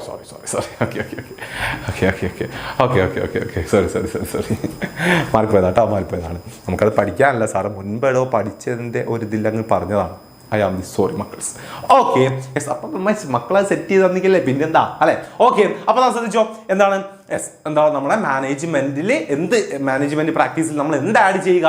സയന്റിഫിക് മെത്തേഡ് അല്ലെ, അത് നമ്മൾ അപ്ലൈ ചെയ്യുക എന്നുള്ളതാണ്. അപ്പൊ എന്താണ് ഈ സയന്റിഫിക് മെത്തേഡ് എന്ന് പറഞ്ഞാൽ? ശാസ്ത്രീയമായ നമ്മളിപ്പോൾ നീഡ്സ് പറഞ്ഞു അല്ലെ, എന്താ കാര്യം അല്ലെ? ഇതാ റൂൾ ഓഫ് തമ്പ് അല്ലെങ്കിൽ ട്രയൽ എറർ അങ്ങനത്തെ പരിപാടിയൊന്നുമില്ല. അതായത് പണ്ട് മുതലേ നമ്മൾ ഫോളോ ചെയ്ത് വരുന്ന കാര്യങ്ങളൊന്നുമില്ല, അല്ലെങ്കിൽ നമ്മൾ ഗസ് ചെയ്ത് ചെയ്യുന്ന കാര്യങ്ങൾ ട്രയൽ എടുക്കുക അങ്ങനെയൊന്നുമില്ല അല്ലെ. കൃത്യമായിട്ട് ലോജിക്കലി ഒരു സ്ഥലത്ത് നമ്മൾ എന്ത് പ്രാക്ടീസ് ചെയ്യണം അല്ലെങ്കിൽ എന്ത് ആക്ഷൻ നമ്മൾ എടുക്കണം അത് സെറ്റാക്കി അങ്ങോട്ട് എടുക്കുക. അതാണ് എന്തെന്ന് സയന്റിഫിക് മെത്തേഡുകൾ എന്ന് പറയുന്നത് അല്ലെ. അല്ലെങ്കിൽ നമുക്ക് എന്ത് പറയാം? FW ടൈലർ പറഞ്ഞ രീതി തന്നെ അല്ലെ, അയാളുടെ ഡെഫിനിഷനിലൂടെ നമുക്ക് എന്ത് പറയാം? ദ സയന്റിഫിക് മാനേജ്മെന്റ് മീൻസ് എന്താ? Knowing exactly what you want. നമുക്ക് എന്താണ് വേണ്ടത് എന്ന് കറക്റ്റ് മനസ്സിലാക്കുകയും then when to do and seeing that they do it in the best way എന്നുള്ളതാണ്. ബെസ്റ്റ് ആൻഡ് ചീപ്പസ്റ്റ് വേ എന്നുള്ള എന്താ നമുക്ക് വേണ്ടത് അത് നമ്മൾ ചെയ്യുന്നുണ്ടോ, അത് എങ്ങനെ ചെയ്യുന്നുണ്ടോ, ഏറ്റവും ബെസ്റ്റ് ആയിട്ടുള്ള ഏറ്റവും ചീപ്പസ്റ്റ് ആയിട്ടുള്ള വേയിലൂടെ നമ്മളത് ചെയ്യുന്നുണ്ടോ എന്ന് കൂടെ നോക്കുന്നതിനെയാണ് നമ്മൾ എന്ത് പറയുന്നത്? യെസ് മാനേജ്മെന്റ് പ്രിൻസിപ്പിൾ എന്ന് സയന്റിഫിക് മാനേജ്മെന്റ് എന്ന് പറഞ്ഞിട്ടുള്ളതെന്നാണ് FW ടൈലറുടെ സയന്റിഫിക് മാനേജ്മെന്റിനെ കുറിച്ചുള്ള ഡെഫിനിഷൻ. ഓക്കെ, സയന്റിഫിക് മാനേജ്മെന്റ് ആണോ മാനേജ്മെന്റ് ഓഫ് പ്രിൻസിപ്പിൾ ആണോ മോസ്റ്റ് ഇമ്പോർട്ടൻറ്റ്? സയന്റിഫിക് മാനേജ്മെന്റ് ആണ് നമുക്ക് കൂടുതലായിട്ടും ക്വസ്റ്റ്യൻസ് കാണാറുള്ളത്. ഓക്കെ, മാനേജ്മെന്റ് പ്രിൻസിപ്പിൾസ് പഠിക്കേണ്ട എന്നല്ല കേട്ടോ അതിൻ്റെ അർത്ഥം. ഓക്കെ. അപ്പോൾ ആദ്യം നമുക്ക് എന്ത് വേണം? 4 പ്രിൻസിപ്പിൾസ് അങ്ങോട്ട് പഠിച്ചു വെച്ചോളാം. ഓക്കെ, പ്രിൻസിപ്പിൾസും ടെക്നിക്സും മാറിപ്പോകാൻ പാടില്ല കേട്ടോ. പ്രിൻസിപ്പിൾസ് 4 വരുന്നുള്ളൂ, ആ 4 ഓർത്ത് വെച്ചോളാം. ഒന്നാമത്തെ എന്താണ്? Scientific method not rule of thumb ആണ് നമ്മളിപ്പോൾ പറഞ്ഞു അല്ലെ. നോട്ട് റൂൾ ഓഫ് തമ്പ് എന്താ? നോട്ട് റൂൾ ഓഫ് തമ്പ് എന്ന് ഉദ്ദേശിക്കുന്നത് എന്താ? അവിടെ ഉദ്ദേശിക്കുന്നത് എന്താണ്? പരമ്പരാഗതമായി ട്രഡീഷണലി നമ്മൾ ഫോളോ ചെയ്ത് വരുന്ന കാര്യങ്ങളെയൊക്കെ അങ്ങോട്ട് ഒഴിവാക്കുക അല്ലെ. ലോജിക്കലി തീരുമാനങ്ങൾ എടുക്കുക, ലോജിക്കലി ചെയ്യുക. യെസ്, എന്താണ്? Taylor advocate that the traditional rule of thumb method അല്ലെ should be replaced with scientific method at every stage of work. Scientific method should be adopted അല്ലെ. ഓരോ സ്റ്റേജിലും അല്ലെ ശാസ്ത്രീയമായിട്ടുള്ള പുതിയ കാര്യങ്ങൾ അതായത് ലോജിക്കലി തിങ്ക് ചെയ്തുകൊണ്ടുള്ള കാര്യങ്ങൾ നമ്മൾ എടുക്കുക എന്നുള്ളതാണ്. ഓക്കെ, അതായത് പരമ്പരാഗതമായിട്ട് നമ്മൾ കൊണ്ടുവരുന്ന കാര്യങ്ങളിൽ അതൊക്കെ ഒഴിവാക്കുക. പണ്ടൊക്കെ സാറ് മുൻപൊരു എക്സാമ്പിൾ പറഞ്ഞിട്ടുണ്ടായിരുന്നു. പണ്ടൊക്കെ നമ്മളൊരു ലോറിയിലൊക്കെ സാധനം കയറ്റുക എന്ന് പറഞ്ഞു കഴിഞ്ഞാൽ എങ്ങനെയായിരുന്നു? യെസ്, അതിൽ കൊള്ളുന്ന അത്രയ്ക്കും കയറ്റും. പക്ഷേ ഇന്നിപ്പോൾ നമ്മൾ എന്താ അത് ലോജിക്കലി തിങ്ക് ചെയ്യുന്ന സമയത്ത് അല്ലെ എന്തൊക്കെ നോക്കണം? നമ്മൾ പോകാനുള്ള റൂട്ട് നമ്മളൊന്ന് നോക്കണം അല്ലെ. ആ ഒരു വണ്ടീൻ്റെ കപ്പാസിറ്റി നമ്മളൊന്ന് നോക്കണം. അതിന് ടയറിൽ എയർ എത്രത്തോളം ഉണ്ട് എന്നൊക്കെ നമ്മൾ തിങ്ക് ചെയ്യുക അല്ലെ. അതിനൊക്കെ അനുസരിച്ച് മാത്രം എന്താ അതിൽ ലോഡ് ചെയ്യാൻ ശ്രമിക്കുക. റെഡി അല്ലെ. അപ്പോൾ അതാണ് നിന്ന് സയന്റിഫിക് ആയിട്ടുള്ള തീരുമാനങ്ങൾ എന്ന് പറയുന്നത്. സോ അങ്ങനത്തെ തീരുമാനങ്ങൾ എടുക്കുക എന്നുള്ളതാണ്. ഓക്കെ, ഒന്നാമത്തത്. സെക്കൻഡ് എന്താ? Harmony not discord. അതെ, നിങ്ങൾക്കറിയാം, നിങ്ങൾ പറഞ്ഞിട്ടുണ്ട് അല്ലെ എന്താ ഹാർമണി നോട്ട് ഡിസ്കോർഡ്. അവിടെ എന്താ വേണ്ടത്? This principle emphasised that there should be complete harmony between management and workers അല്ലെ. മാനേജ്മെന്റും വർക്കേഴ്സും തമ്മിലുള്ള ഒരു ഹാർമണി, ഒരു എന്താണ് യെസ് കോർപ്പറേഷൻ നമ്മൾ അടുത്ത പോയിന്റ് അല്ലെ. ഓക്കെ, എന്താണ് ഒരു ഒത്തൊരുമ അത് നമുക്ക് വേണം അല്ലെ. To achieve this stage there should be a revolutionary change in the attitude of both workers and managers. അപ്പോൾ ഇങ്ങനെ ഒരു സിറ്റുവേഷൻ ഉണ്ടാവണമെങ്കിൽ അവിടെ എന്ത് വേണം? മാനേജേഴ്സിന്റെയും വർക്കേഴ്സിന്റെയും ആറ്റിറ്റ്യൂഡ് മാറണം അല്ലെ. മാനേജേഴ്സ് എന്ത് തീരുമാനിക്കണം? യെസ്, ഇവര് നമുക്ക് ആവശ്യമുള്ള ആളുകളാണ് അല്ലെ, നമ്മളെ ആളുകളാണ്. അതേപോലെ തന്നെ എംപ്ലോയീസ് എന്ത് തീരുമാനിക്കണം? മാനേജറെ നമുക്ക് വേണം അല്ലെ, നമുക്ക് മാനേജേഴ്സിനെ വേണം അല്ലെ. ആ ഒരു തീരുമാനത്തിലൂടെ മാത്രമേ എന്ത് ചെയ്യുള്ളൂ? ആ രണ്ടാളുകളും തമ്മിലുള്ള ഒരു ഒത്തൊരുമ നമുക്ക് ഫോളോ ചെയ്യാൻ പറ്റുകയുള്ളൂ. അത് നമ്മൾ ഫോളോ ചെയ്തിരിക്കണം എന്നാണ് രണ്ടാമത്തെ പ്രിൻസിപ്പിൾസ്. ഓക്കെ അല്ലേ. അപ്പം മൂന്നാമത്തെ സിമ്പിൾ അല്ലേ, ഇതുമായിട്ട് കണക്ട് ചെയ്തിട്ടുള്ള പോയിന്റ് ആണ്. ഏതാണ് ആ പോയിന്റ്? കോർപ്പറേഷൻ നോട്ട് ഇൻഡിവിജ്വലിസം ആണ് അല്ലേ. This principle is extension of principle of harmony. തൊട്ട് മുൻപ് പറഞ്ഞതിന്റെ കുറച്ചും കൂടെ എക്സ്റ്റൻഷൻ അല്ലെ, വൈഡർ ഫോം ആണ്. എന്താണ്? there should be complete cooperation between labor and management. അല്ലെ, ലേബേഴ്സും മാനേജ്മെന്റും തമ്മിലുള്ള ഒരു കംപ്ലീറ്റ് കോപ്പറേഷൻ ഉണ്ടാവണം. അവിടെ ഒരു ഇൻഡിവിജ്വലിസത്തിന് എന്താ ഒരു സ്ഥാനവും ഇല്ല.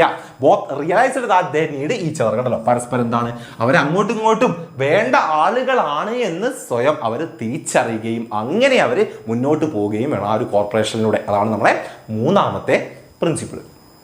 ഓക്കെ അല്ലേ? അങ്ങനെയെങ്കിൽ നാലാമത്തെ എന്താ? Development of each and every person his or hair greatest efficiency and prosperity. Yes, എന്തിനേയും കൂടെ നമ്മൾ ഫോക്കസ് ചെയ്തിരിക്കണം. വെറുതെ ബിസിനസ് വളർത്തുക എന്നത് മാത്രമല്ല, അല്ലെ, നമ്മൾ എന്തിനേയും കൂടെ ആ ഒരു ബിസിനസ്സിൽ വർക്ക് ചെയ്യുന്ന എംപ്ലോയീസിന്റെ പ്രോസ്പെരിറ്റി, അവരെ ഉന്നമനം കൂടെ നമ്മൾ എന്താ ഫോക്കസ് ചെയ്തിരിക്കണം. അല്ലെ, അവര് വളർന്നു കഴിഞ്ഞാൽ അത് ത്രൂ അല്ലെ അതുവഴി എന്ത് സംഭവിക്കുന്നു, നമ്മുടെ ബിസിനസ്സിനും വളർച്ചയുണ്ടാകും. അല്ലേ, അതെന്താ നമ്മുടെ ബിസിനസ് മനസ്സിലാക്കുകയും അങ്ങനെ വേണം നമ്മൾ എന്താവാൻ മുന്നോട്ട് പോകാൻ എന്നുള്ളതാണ്. Industrial efficiency depend upon the efficiency of worker. അല്ലെ, നമ്മളെ ബിസിനസ് എന്തിനാണ് ഡിപ്പെൻഡ് ചെയ്യുന്നത്? യെസ്, വർക്കേഴ്സിന്റെ എഫിഷ്യൻസിയാണ്. അല്ലെ, so employee should be scientifically selected. Work should be assign to each suit to physical, mental and intellectual capacity. അല്ലെ, കറക്റ്റ് നമ്മുടെ ജോബിന് വേണ്ട ആളെ മനസ്സിലാക്കി തിരഞ്ഞെടുക്കുകയും അവർക്ക് സ്യൂട്ടാവുന്ന രീതിയിൽ, മെന്റലി ഫിസിക്കലി അവർക്ക് സ്യൂട്ടാവുന്ന രീതിയിൽ മാത്രം അവർക്ക് ജോലി കൊടുക്കുകയും ചെയ്യുക. എന്നാൽ മാത്രമേ എന്തുള്ളൂ, employee should be send to train. അല്ലെ, അവർക്ക് എന്താ ട്രെയിനിങ് കൊടുക്കണമെങ്കിൽ അത് കൊടുക്കുക. അല്ലെ, അപ്ഡേറ്റ് ആവുക അവരെ maximum. This will ensure greatest efficiency. അല്ലെ, ഇതെന്താണ് ഓരോ എംപ്ലോയീസിന്റെയും എഫിഷ്യൻസിയെ കൂട്ടുന്നു. Prosperity for both workers and management. അങ്ങനെ എന്താണ് അവർക്ക് ഉയർച്ച ഉണ്ടാകുന്നു. അതുവഴി നമ്മുടെ മാനേജ്മെന്റിനും നമ്മുടെ ബിസിനസ്സിനും എന്തുണ്ടാകുന്നു, വളർച്ചയുണ്ടാകുന്നു. ഓക്കെ അല്ലേ? ഓക്കെ അല്ലേ? റെഡി അല്ലേ? യെസ്. അപ്പം ഈ 4 പോയിന്റുകളാണ് ഇവിടെ നമുക്ക് പഠിക്കേണ്ടത്. യെസ്, നമ്മുടെ സയന്റിഫിക് മാനേജ്മെന്റിന്റെ പ്രിൻസിപ്പിൾ ആയിട്ട് പഠിച്ചു വെക്കേണ്ടത്. ഓർത്ത് വെച്ചോളുക, മറക്കണ്ട. Scientific method, not rule of thumb. Harmony, not discord. Corporation, not individualism. Then എന്താണ്? Yes, each and every persons efficiency and prosperity. Okay, okay അല്ലേ? സെറ്റ് അല്ലേ? റെഡി അല്ലേ? റെഡി അല്ലേ?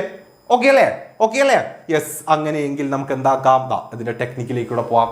Okay, yes. സാർ ക്ലാസ് എത്ര മണിക്ക് കഴിയും? എടാ, ഒരു 10-15 മിനിറ്റ് കൂടെ നമുക്ക് കുറച്ച് പോയിന്റ് കൂടെ പറയാനല്ലേ ഉള്ളൂ. കഴിഞ്ഞില്ലേ? യെസ്.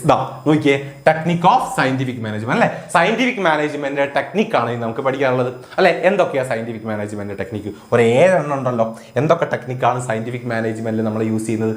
ഒന്നാമത്തത് ഫങ്ഷണൽ ഫോർമാൻഷിപ്പ് ആണ്. എന്താ ഫങ്ഷണൽ ഫോർമാൻഷിപ്പ് എന്ന് പറഞ്ഞു കഴിഞ്ഞാൽ? ഓക്കെ, നോക്കിയതാ, to improve the quality of supervision. Yes, ഇതിനെ ഫോക്കസ് ചെയ്തതാണ്. അല്ലെ, സൂപ്പർവിഷനെ ഫോക്കസ് ചെയ്തുകൊണ്ടുള്ളതാണ് ഏത്? യെസ്, നമ്മുടെ സയന്റിഫിക് മാനേജ്മെന്റ്. അല്ലെ, sorry, functional foremanship and control of work. Taylor suggest the technique of functional formanship. Under this scheme, task of supervision is divided into several specialised function. അല്ലെ, supervision എന്ന് പറയുന്ന ഫംഗ്ഷന്, അല്ലെ, ആ ഒരു ഫംഗ്ഷന്റെ ക്വാളിറ്റി കൂട്ടാൻ വേണ്ടി ടൈലർ എന്ത് ചെയ്തു? യെസ്, കുറെ അല്ലെ എന്താ ചെയ്തു? Divide into several specialised functions. അല്ലെ, സെവറൽ സ്പെഷ്യലൈസ്ഡ് ഫംഗ്ഷൻസ് ഉള്ള ആളുകളാക്കിയിട്ടല്ലേ. അങ്ങനെ എന്താ അതിനെ ഡിവൈഡ് ചെയ്ത് കൊടുക്കുക. അല്ലെ, സ്പെഷ്യലൈസ്ഡ് ആയിട്ടുള്ള ആളുകൾക്ക് എന്താ ഡിവൈഡ് ചെയ്ത് കൊടുത്തു എന്നുള്ളതാണ്. എന്തിനാ അത്? ടൈലർ എന്താ വിശ്വസിക്കുക? Taylor believe that a single supervisor cannot be competent to supervise all the functions. അല്ലെ, സൂപ്പർവിഷൻ എന്ന് പറയുന്നത് അങ്ങനെ ഒരു വ്യക്തി മാത്രം നോക്കി നടത്തേണ്ട ഒരു ജോലിയല്ല. ഓക്കെ, അതാണ്. അതുകൊണ്ടാണ് okay under functional foremanship planning and execution R separated. കണ്ടല്ലോ, അങ്ങനെ എന്താ ഇയാൾ ചെയ്തിട്ടുള്ള സൂപ്പർവിഷനെ പ്ലാനിങ് എന്നും അതുപോലെ തന്നെ എക്സിക്യൂഷൻ. അല്ലെ, ഇവിടുത്തെ കാണാം നിങ്ങൾക്ക്. പ്ലാനിങ് എന്ന് പറഞ്ഞിട്ടും അതുപോലെ തന്നെ പ്രൊഡക്ഷൻ അല്ലെങ്കിൽ എക്സിക്യൂഷൻ, ഇങ്ങനെ രണ്ടായിട്ട് എന്ത് ചെയ്തു? സൂപ്പർവിഷനെ മാറ്റി.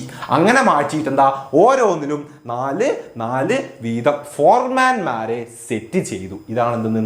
യെസ്, നമ്മുടെ ഫങ്ഷണൽ ഫോർമാൻഷിപ്പ്. ഓക്കെ മക്കളെ, ഇതാ ഈ ഒരു ടേബിൾ അല്ലെ, ഈ ഒരു ചാർട്ട് ഇങ്ങനെ വരച്ചിട്ടൊക്കെ എഴുതാൻ നിങ്ങളോട് ചോദിച്ചിട്ട് കാണാറുണ്ട്. ഏറ്റവും കൂടുതൽ നിങ്ങൾക്ക് നമ്മുടെ സയന്റിഫിക് മാനേജ്മെന്റിൽ ടെക്നിക്കുകളിൽ ഏറ്റവും കൂടുതൽ ചോദിച്ച് കാണുന്നതും ഇതാണ്. ഇത് പഠിച്ചു വെച്ചോളാം ഇതേപോലെ തന്നെ. അപ്പോൾ പ്ലാനിങ്ങിൽ ആരൊക്കെ വരുന്നത്? Instruction, route clerk, disciplinarian and time and cost വരുന്നുണ്ട്. ഇത് പഠിക്കണേ, 4 പഠിച്ച് വെക്കണം. അതേപോലെ തന്നെ പ്രൊഡക്ഷൻ ഇൻചാർജിലോ gang boss, repair boss, inspector, അതുപോലെ തന്നെ സ്പീഡ് ബോസ്. ഇത് അങ്ങോട്ടും ഇങ്ങോട്ടും മാറിപ്പോകാൻ പാടില്ല. ഓക്കെ, കാരണം ഒരു 3 എണ്ണതും അതിലൊന്നും തന്നിട്ട് ഏതാണ് ഓട് 1 എന്നുള്ള രീതിയിലൊക്കെ ക്വസ്റ്റ്യൻസ് വരും.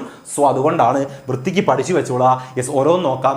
Root clerk. അല്ലെ, എന്താണ് റൂട്ട് ക്ലർക്ക്? റൂട്ട് ക്ലർക്കിന്റെ മുന്നേ യെസ് എന്താണ്? ഒന്നാമത് റൂട്ട് ക്ലർക്ക് എന്താണ്? they lay down the sequence of operation അല്ലെ ഓരോ ഓപ്പറേഷന്റെയും സീക്വൻസ് റൂട്ട് സെറ്റ് ചെയ്യുക എന്നുള്ള ഇന്ന കാര്യം ചെയ്യുക പ്രൊസീജിയർ സെറ്റ് ചെയ്യുന്ന ആളാണ്. അടുത്തെന്താ ഇൻസ്ട്രക്ഷൻ അല്ലെ അപ്പോൾ ഏത് ഇൻസ്ട്രക്ഷൻ കൊടുക്കുക ഓരോന്നിനും എന്ത് ചെയ്യണം, ഒരു ടൂൾ എങ്ങനെ യൂസ് ചെയ്യണം, മെഷീൻ എങ്ങനെ യൂസ് ചെയ്യണം, ടെക്നിക്ക് എന്താണ് അത് പറഞ്ഞു കൊടുക്കുക. അടുത്തതാ ടൈം ആൻഡ് കോസ്റ്റ് അല്ലെ ടൈമും കോസ്റ്റും നോക്കുന്ന ആളാണ്. Information related to pay of the workers അല്ലെ ടൈമും കാര്യങ്ങളൊക്കെ നോക്കിക്കൊണ്ടാണ് എന്ത് ചെയ്യുക നമ്മൾ പേയ്മെന്റ് ഒക്കെ കൊടുക്കേണ്ടത്. സോ അത് നമ്മൾ നോക്കുന്ന ആളാണ്. പിന്നെ അടുത്ത ആളാണ് ഡിസിപ്ലിനേറിയൻ അല്ലെ ഒരു ഓർഡർ സെറ്റ് ചെയ്യുന്ന ഡിസിപ്ലിൻ നോക്കുന്ന ഓരോ വ്യക്തികൾ അല്ലെ ഓരോ എംപ്ലോയീസും എങ്ങനെയൊക്കെ ചെയ്യണം അല്ലെ അത് നോക്കുന്ന ആളാണ്. ദെൻ അടുത്ത എന്താണ് ഗ്യാങ് ബോസ്. ഇതെന്താണ് പ്രൊഡക്ഷൻ ഡിപ്പാർട്ട്മെന്റ് ആണ് അല്ലെ പ്രൊഡക്ഷന്റെ കേസാണ്. പ്രൊഡക്ഷൻ ആണ്. മറ്റേതാണ് പ്ലാനിങ് ആണ്. ഇത് മറക്കാൻ പാടില്ല കേട്ടോ പ്ലാനിങ് ആണ്. അപ്പോൾ പ്രൊഡക്ഷനിൽ ആരൊക്കെയാ ഗ്യാങ് ബോസ് ഉണ്ട് അല്ലെ assemble and setup tool and machine and teach workers to make all their work motions അല്ലെ എന്താണ് നമ്മൾ മെഷീൻസും ടൂളുകളൊക്കെ സെറ്റ് ചെയ്യുക എങ്ങനെയൊക്കെ ചെയ്യണം എന്നുള്ളതൊക്കെ നോക്കുകയും അത് പറഞ്ഞു കൊടുക്കുകയും ചെയ്യുന്ന ആളാണ്. പിന്നെയോ റിപ്പയറിങ് ചെയ്യുന്ന ആളാണ്. Okay workers keep on goods order ഗുഡ്സുകളും കാര്യങ്ങളും മെഷീൻസും കാര്യങ്ങളൊക്കെ പ്രോപ്പറായി നോക്കുന്നുണ്ട് അല്ല വർക്ക് ചെയ്യുന്നുണ്ടെന്നൊക്കെ നോക്കുന്ന ആളാണ്. അടുത്തെന്താ സ്പീഡ് ബോസ് ആണ്. Ensure the machine and run there best speed അല്ലെ മെഷീൻസും കാര്യങ്ങളൊക്കെ കൃത്യമായിട്ട് വർക്ക് ആവുന്നുണ്ടോ എന്ന് നോക്കുന്നു. പിന്നെ അതുപോലെ തന്നെ ഇൻസ്പെക്ടർ അല്ലെ ഇൻസ്പെക്ട് ചെയ്യുന്ന ആളുകൾ നമ്മളെ ഒരു വർക്കിൻ്റെ ആയാലും പ്രൊഡക്റ്റിൻ്റെ ആയാലും ക്വാളിറ്റിയും കാര്യങ്ങളൊക്കെ ചെക്ക് ചെയ്യുന്ന ആളുകളാണ്. അപ്പം ഇങ്ങനെ എന്താണ് 8 ഫോർമാൻമാരായിട്ട് നമ്മൾ എന്ത് ചെയ്തു സൂപ്പർവിഷനെ മാറ്റുന്ന ഫംഗ്ഷനാണ് ഇത് ഫങ്ഷണൽ ഫോർമാൻഷിപ്പ് എന്ന് പറയുന്നത്. സെറ്റ് അല്ലേ? അങ്ങനെയെങ്കിൽ അടുത്ത് നോക്കിക്കോ സ്റ്റാൻഡർഡൈസേഷൻ ആൻഡ് സിംപ്ലിഫിക്കേഷൻ ഓഫ് വർക്കാണ്. എന്താണ് ആ പേര് തരണം അല്ലേ സ്റ്റാൻഡേർഡ് നമ്മൾ കീപ്പ് ചെയ്യുക എന്നുള്ളതാണ്. Standardisation refer to the setting standard for every business activity. It may be standardisation of raw material machinery method process product അല്ലെ എല്ലാത്തിലും എന്താ ഒരു സ്റ്റാൻഡേർഡ് കീപ്പ് ചെയ്യുകയും അത് നമ്മൾ ഫോളോ ചെയ്യുകയും ചെയ്യുക. റെഡി? ദെൻ എന്താണ് simplification aim at eliminating unnecessary diversity of product. എന്താണ് it result in saving of cost of labour machine and tool അല്ലെ നമ്മളെന്താ അനാവശ്യമായി നമ്മൾ ചെയ്യുന്ന കാര്യങ്ങളെയൊക്കെ ഒഴിവാക്കുക എന്നുള്ളതാണ് ഇത് സിംപ്ലിഫിക്കേഷൻ കൊണ്ട് ഉദ്ദേശിക്കുന്നത് അല്ലെ. അങ്ങനെ ചെയ്ത് കഴിഞ്ഞാൽ അങ്ങനെ ചെയ്ത് കഴിഞ്ഞാൽ എന്താണ് നമുക്ക് ഉണ്ടാകുന്ന വെറുതെ ആയിട്ടുള്ള എന്താണ് കോസ്റ്റുകളും കാര്യങ്ങളും ഒക്കെ എന്താ കുറഞ്ഞു കിട്ടുകയും ചെയ്യും. സോ നമ്മൾ എന്ത് ഫോളോ ചെയ്തിരിക്കുക ഒരു സ്റ്റാൻഡർഡൈസേഷൻ കീപ്പ് ചെയ്യുകയും അതിൻ്റെ കൂടെ തന്നെ സിംപ്ലിഫിക്കേഷൻ നമ്മൾ എന്താണ് ബിസിനസ്സിൽ ഫോളോ ചെയ്തിരിക്കണം എന്നാണ്. ഹലോ സാർ 6 ചാപ്റ്റേഴ്സ് പറയുമോ? 6ാമത്തെ ചാപ്റ്ററൊക്കെ വരുന്നു. നമുക്ക് ഓർഡറിൽ പഠിച്ചിട്ട് പോടാ സമയമുണ്ടല്ലോ സെറ്റാക്കാം. ഓക്കെ അടുത്ത് നോക്കിക്കോ എന്താണ് മെത്തേഡ് സ്റ്റഡി. അറിയാലോ മെത്തേഡ് ഏതാണ് നമുക്ക് ഏറ്റവും സ്യൂട്ടബിൾ ആയിട്ടുള്ള മെത്തേഡ് അതിനെക്കുറിച്ചുള്ള പഠനമാണ്. മക്കളെ 1 മാർക്കിനെ ക്വസ്റ്റ്യൻ പോലെ ചോദിച്ച് കാണാറുണ്ട്.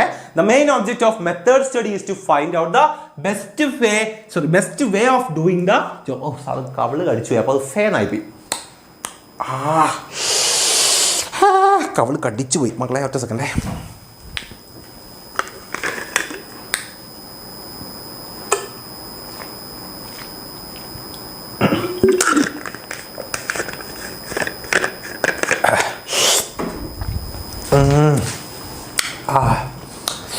ചെറിയൊരു ബ്ലഡിൻ്റെ ചോയ വരുന്നുണ്ട് എനിക്ക് തോന്നുന്നു അവിടെ ആയിട്ടുണ്ടാവും. ഓക്കെ അപ്പം എന്താണ് best way of doing the ജോബാണ് അല്ലെ ഒരു ജോബ് ചെയ്യുന്നത് അല്ലെ ഏറ്റവും ബെസ്റ്റ് ആയിട്ടുള്ള വഴി ഏത് എന്ന് നമ്മൾ കണ്ടുപിടിക്കുന്നതാണ്. Okay it aim to minimise the cost of production minimise the quality and satisfaction of the consumer അല്ലെ ഏറ്റവും ബെസ്റ്റ് വേയിലൂടെ ചെയ്ത് കഴിഞ്ഞാൽ നിങ്ങൾക്ക് അറിയാലോ നല്ല ക്വാളിറ്റിയിൽ നല്ല രീതിക്ക് എന്താ നമുക്ക് നമ്മുടെ പ്രൊഡക്ഷനും കാര്യങ്ങളൊക്കെ നടന്നു പോകും. അപ്പോൾ അത് കണ്ടുപിടിച്ച് അത് ചെയ്യുക എന്നുള്ളതാണ് ഇത് മെത്തേഡ് സ്റ്റഡി. അടുത്തെന്താണ് മോഷൻ സ്റ്റഡി അല്ലെ മൂവ്മെന്റിനെ കുറിച്ചുള്ള പഠനമാണ്. അറിയാലോ മൂവ്മെന്റ്.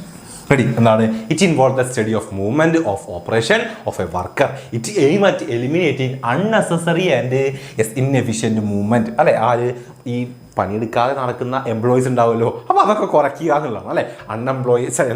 എംപ്ലോയീസിൻ്റെ ഇൻഎഫിഷ്യൻസി ആയിട്ടുള്ള അല്ലെങ്കിൽ അൺനെസസറി ആയിട്ടുള്ള മൂവ്മെന്റ്സും കാര്യങ്ങളൊക്കെ കുറയ്ക്കുക. വെറുതെ നമ്മളിപ്പോൾ ഓവർ ടൈം ആയിട്ട് റെസ്റ്റിന് സമയം കൊടുക്കുക അങ്ങനത്തെ ഒന്നുമില്ല അല്ലെ പുറത്തു പോകാൻ അനുവദിക്കുക അങ്ങനെയൊന്നുമില്ല അല്ലെ. കറക്റ്റ് മൂവ്മെന്റ്സ് അവർ ചെയ്യേണ്ട വർക്ക് ആ സമയത്ത് തന്നെ ചെയ്തിരിക്കണം അതിനുശേഷം ബാക്കി കാര്യങ്ങൾ. റെഡി? അപ്പം മൂവ്മെന്റിനെ കുറിച്ചുള്ള പഠനം. പിന്നെയോ ടൈം സ്റ്റഡി സമയത്തെക്കുറിച്ച് അല്ലെ എത്ര സമയം വർക്ക് ചെയ്യുന്നു. Ready? Time study is to the technique of observing and recording time required to perform each element of an industrial operation. It help fixing the standard time required to perform particular job under given condition എന്നുള്ളതാണ്. ഓരോ job ചെയ്യാനും ഇത്ര സമയം വേണം അല്ലെ ഒരു minimum ഇത്ര സമയം വേണമെന്ന് നമുക്കറിയാലോ. റെഡി? അപ്പോൾ അത് നമ്മൾ മനസ്സിലാക്കുകയും അത് മനസ്സിലാക്കിയാൽ നമുക്ക് എന്താ പ്രോപ്പറായിട്ട് എന്താണ് കൃത്യമായിട്ട് മനസ്സിലാക്കാൻ പറ്റും. എന്തെന്ന് പ്രോപ്പറായിട്ട് തന്നെയാണോ നമ്മുടെ ബിസിനസ്സിൽ എന്താണ് ഓരോ വർക്കുകളും കറക്റ്റ് സമയത്ത് നടക്കുന്നുണ്ടോ, കറക്റ്റ് സമയം യൂസ് ചെയ്തുകൊണ്ട് അവരത് ചെയ്യുന്നുണ്ടോ എന്നൊക്കെ മനസ്സിലാക്കാൻ പറ്റൂ. സോ സമയത്തെക്കുറിച്ച് നമ്മൾ പഠിക്കണം. Okay, ready? അത് കഴിഞ്ഞിട്ട് ഫാറ്റിക് സ്റ്റഡി. എന്താ? ക്ഷീണത്തെക്കുറിച്ചുള്ള പഠനമാണ്. അറിയാലോ ക്ഷീണം? എന്താ ക്ഷീണം? ഇന്റർവെല്ലാണ് ഉദ്ദേശിക്കുന്നത് അല്ലേ? ഫാറ്റിക് study means the systematic objective and critical examination of the cause and consequences of ഫാറ്റിക് ആണ്. ക്ഷീണത്തെക്കുറിച്ച് അല്ലെ? നന്നായിട്ട് വർക്ക് ചെയ്യുന്ന ഒരു എംപ്ലോയിക്ക് അല്ലെ, ആ ഒരു മിനിമം ഹവറിൽ വർക്ക് ചെയ്യുന്ന ഒരു എംപ്ലോയിക്ക് എത്ര അവർക്ക് എന്താ ഒരു ഇന്റർവെല്ല് കൊടുക്കണം? അങ്ങനെ കൊടുത്തു കഴിഞ്ഞാലേ അവരെന്ത് ചെയ്യുള്ളൂ? നന്നായിട്ട് അല്ലെ അതിന്റെ സെക്കൻഡ് പാർട്ടൊക്കെ അവർ ചെയ്യുള്ളൂ, അല്ലെങ്കിൽ ആ ജോബ് അവർ ചെയ്യുള്ളൂ, അല്ലെങ്കിൽ അവർക്ക് ചെയ്യാൻ പറ്റുള്ളൂ അല്ലെ? അപ്പം പ്രോപ്പറായിട്ട് നമ്മൾ എന്തും കൊടുത്തിരിക്കണം. അവർക്ക് ഇന്റർവെല്ലും നമ്മൾ പ്രൊവൈഡ് ചെയ്യണം. സോ അതാണ് എന്ത്? ക്ഷീണത്തെക്കുറിച്ചുള്ള പഠനം അല്ലെ? ഫാറ്റിക് study. The study aimed to determine the amount and frequency of rest required in completing a work. Work complete കഴിഞ്ഞാൽ അവർക്ക് വേണ്ട ഇന്റർവെൽ അല്ലെങ്കിൽ എന്താണ് റെസ്റ്റിനെ കുറിച്ചുള്ള സ്റ്റഡി. അങ്ങനെയെങ്കിൽ ഡിഫറൻഷ്യൽ പീസ് റേറ്റ് സിസ്റ്റം ഉണ്ട് അല്ലെ? എന്താണ് ഡിഫറൻഷ്യൽ പീസ് റേറ്റ് സിസ്റ്റം? എന്താണ് ഡിഫറൻഷ്യൽ പീസ് റേറ്റ് സിസ്റ്റം എന്ന് പറഞ്ഞാൽ? എന്താണ് differential piece rate system? Rate plan is a system of wage payment. It is known as differential piece rate plan because എന്താണ് different wage rates are paid to workers based on their efficiency അല്ലെ? ഓരോരുത്തരുടെയും എഫിഷ്യൻസിക്ക് അനുസരിച്ച് അല്ലെ? എന്താണ് ഓരോരുത്തരുടെയും എഫിഷ്യൻസിക്ക് അനുസരിച്ച് എങ്ങനെ കൊടുക്കണം, അവരെങ്ങനെ ആ ഒരു വർക്ക് ചെയ്യുന്നുണ്ട് അല്ലെ, എത്രത്തോളം പെർഫെക്റ്റ് ആയിട്ട്, അല്ലെങ്കിൽ എത്രത്തോളം സമയം യൂസ് ചെയ്ത്, അല്ലെങ്കിൽ എത്രത്തോളം പീസ് പ്രൊഡക്റ്റുകൾ അവരെന്താണ് ഒരു ദിവസം ഉണ്ടാക്കി അവർക്ക് കൊടുത്തിട്ടുള്ള ആ ഒരു ആക്ച്വൽ വർക്കിംഗ് കണ്ടീഷൻ, അതിനനുസരിച്ച് എന്ത് ചെയ്യുക, അവർക്ക് വേജുകളും കാര്യങ്ങളും നമ്മൾ സെറ്റ് ചെയ്യുക അല്ലെ? The payment of wages under these method is on the basis of performance. ഈ suggest a higher rate of efficient workers who produce the standard output or more അല്ലെ? സ്റ്റാൻഡേർഡ് ഔട്ട്പുട്ട് എത്ര പേര് അത് കീപ്പ് ചെയ്തിട്ടുണ്ട് അല്ലെങ്കിൽ ഉണ്ടാക്കിയിട്ടുണ്ട്, അതിനനുസരിച്ച് എന്താണ് നന്നായിട്ട് എഫിഷ്യന്റ് ആയിട്ട് വർക്ക് ചെയ്യുന്ന ആളുകളെ മനസ്സിലാക്കുകയും അതിനനുസരിച്ച് അവർക്ക് എന്താ വേജസ് കൊടുക്കുകയും ചെയ്യാം. അപ്പൊ അങ്ങനെ ചെയ്ത് കഴിഞ്ഞാൽ എന്താ എല്ലാവരും നന്നായിട്ട് പണിയെടുക്കും അല്ലെ? പണിയെടുക്കുന്ന ആൾക്ക് നല്ല കൂലി എന്ന് പറഞ്ഞാൽ എല്ലാവരും നന്നായിട്ട് പണിയെടുക്കും. ഓക്കെ അല്ലേ? റെഡി? അപ്പം ഈ 7 എന്താണ് ടെക്നിക്കുകൾ അങ്ങോട്ട് പഠിച്ചു വെച്ചോളാം. 7 ടെക്നിക്കുകൾ അങ്ങോട്ട് പഠിച്ചു വെച്ചോളാം. ഒന്നും മിസ്സായി പോണ്ട, ഒന്നും മാറിപ്പോണ്ട. ടെക്നിക്കുകളും പ്രിൻസിപ്പിൾസും അങ്ങോട്ടും ഇങ്ങോട്ടും കൺഫ്യൂഷൻ ആവാൻ പാടില്ല, അങ്ങോട്ടും ഇങ്ങോട്ടും മാറിപ്പോകാൻ പാടില്ല. മാർക്ക് കയ്യിൽ നിന്ന് പോകേ. ഓക്കെ അങ്ങനെയെങ്കിൽ അറിയാലോ നമ്മുടെ ലാസ്റ്റത്തെ പാർട്ടിലേക്ക് പോകുന്നു. എന്താണ് നമ്മുടെ സ്വന്തം ഫയോൾ അല്ലെ? ഫയോളിന്റെ 14 പ്രിൻസിപ്പിൾസിനെ കുറിച്ചാണ് പഠിക്കാൻ പോകുന്ന അടുത്ത കാര്യം. ഹെൻറി ഫയോളിന്റെ 14 പ്രിൻസിപ്പിൾസ് എന്ന് പറയുന്നത്. അപ്പൊ ജനറൽ മാനേജ്മെന്റ് ഫാദർ എന്നറിയപ്പെടുന്ന ആൾ ആരാണ്? നമ്മുടെ ഹെൻറി ഫയോൾ ആണ്. ഹെൻറി ഫയോളിന്റെ 14 പ്രിൻസിപ്പിൾസ്, 14 പ്രിൻസിപ്പിൾസ്. ഓക്കെ അറിയാലോ? ബൈ ഹാർട്ട് ചെയ്തോളുക, അറിയില്ലെങ്കിൽ ബൈ ഹാർട്ട് ചെയ്തോളുക. 14 പഠിച്ചു വെച്ചോളാം. 14 ചോദിക്കാറില്ല. ഇനിയിപ്പോൾ ചോദിച്ചു കഴിഞ്ഞാൽ എഴുതണം ഒരു 8 7 6 അങ്ങനെയൊക്കെയാണ് ചോദിക്കാറുള്ളത്. സോ അത് അങ്ങോട്ട് പഠിക്കുക. ഒന്നാമത്തെ ഡിവിഷൻ ഓഫ് വർക്കാണ് അല്ലെ? അപ്പൊ എഴുതണ്ടല്ലോ വർക്ക് ഡിവൈഡ് ചെയ്യുക അല്ലെ? As per the principle work is divided into small task. എന്തിനു വേണ്ടിയിട്ടാണ്? Promote specialisation. അത്ര മതി അല്ലെ? എന്താ ഒരു ജോബിനെ ചെറിയ പാർട്ടാക്കിയാൽ എന്താണ് ആ ജോബിൽ ഉണ്ടാകുന്ന ആ ഒരു എന്താണ് റിജിഡിറ്റി അങ്ങ് കുറയും, അല്ലെങ്കിൽ എന്താ ആ സ്ട്രെങ്ത് അങ്ങോട്ട് കുറയും അല്ലെ? പിന്നെ കുറച്ച് കാര്യങ്ങളെ ചെയ്യാനുണ്ടാവും. അങ്ങനെ കുറച്ച് കാര്യങ്ങൾ ചെയ്യുക എന്ന് പറഞ്ഞാൽ നമ്മൾ അത്രത്തോളം എന്താണ് അതിൽ പെർഫെക്റ്റ് ആവും, സ്പെഷ്യലൈസ് ആവും. ഓക്കെ അതിന് വേണ്ടിയിട്ടാണ്. റെഡി? അങ്ങനെയെങ്കിൽ അടുത്തെന്താണ്? അതോറിറ്റി ആൻഡ് റെസ്പോൺസിബിലിറ്റി ആണ് അല്ലെ? എന്താണ് അധികാരവും ഉത്തരവാദിത്വമാണ് അല്ലെ? എന്താ അധികാരം എന്ന് പറഞ്ഞാൽ authority is the right to give order to the subordinate and responsibility is the obligation to perform the assigned task. എന്താണ് അതോറിറ്റി എന്ന് പറഞ്ഞാൽ? അധികാരം എന്ന് പറഞ്ഞു കഴിഞ്ഞാൽ എന്താണെന്ന് പറഞ്ഞേ? അല്ലെ നമുക്കെന്താണ് ഇതിപ്പോൾ നമുക്ക് അനുവദിച്ച് തന്നിട്ടുള്ള ഒരു അധികാരമാണ് അല്ലെ? ഇന്ന വർക്ക് ഒരാളെ കൊണ്ട് ചെയ്യിക്കണം, അല്ലെങ്കിൽ ഇന്നത് ഒരാൾക്ക് പറഞ്ഞു കൊടുക്കണം, അല്ലെങ്കിൽ ഇന്നത് എന്താണ് ഒരു പ്രോഗ്രാം ഒരാളെ കൊണ്ട് സെറ്റ് ചെയ്യിക്കണം എന്നുള്ളത്. അപ്പോൾ അത് നമുക്ക് കിട്ടിക്കഴിഞ്ഞാൽ ഒരു മാനേജർക്കൊക്കെ എന്താണ് അത് അയാളുടെ അധികാരമാണ് അല്ലെ? അത് ചെയ്യിക്കണം, അതാണ് അയാളുടെ ഡ്യൂട്ടി. റെഡി? അപ്പം ആ ഒരു അധികാരം അയാൾക്ക് ഉണ്ടാവണം. അതേപോലെ തന്നെ എന്താണ് ഒരു റെസ്പോൺസിബിലിറ്റി അല്ലെ? This principle state that authority and responsibility are എന്താണ് കോ എക്സിസ്റ്റൻസ് ആണ്. റെസ്പോൺസിബിലിറ്റി എന്ന് പറഞ്ഞാൽ എന്താ? നമ്മുടെ ഒരാളൊരു കാര്യം പറഞ്ഞാൽ അത് ചെയ്ത് കൊടുക്കുക എന്നുള്ളതാണ് നമ്മുടെ റെസ്പോൺസിബിലിറ്റി അല്ലെ? ഇപ്പോൾ ഒരു എംപ്ലോയീസിന്റെ റെസ്പോൺസിബിലിറ്റി മാനേജർ എന്ത് പറയുന്നു അത് ചെയ്യുക എന്നുള്ളതാണ് അല്ലേ? അപ്പം ഇവിടെ നമ്മൾക്ക് ഫേമിൽ എന്താ വേണ്ടത്? അതോറിറ്റി റെസ്പോൺസിബിലിറ്റിന്റെ ഒരു കോ എക്സിസ്റ്റന്റ് ആണ്. രണ്ടും കൂടിയാണ് വേണ്ടത്. ഓക്കെ, അതാണ് രണ്ടും കൂടെ.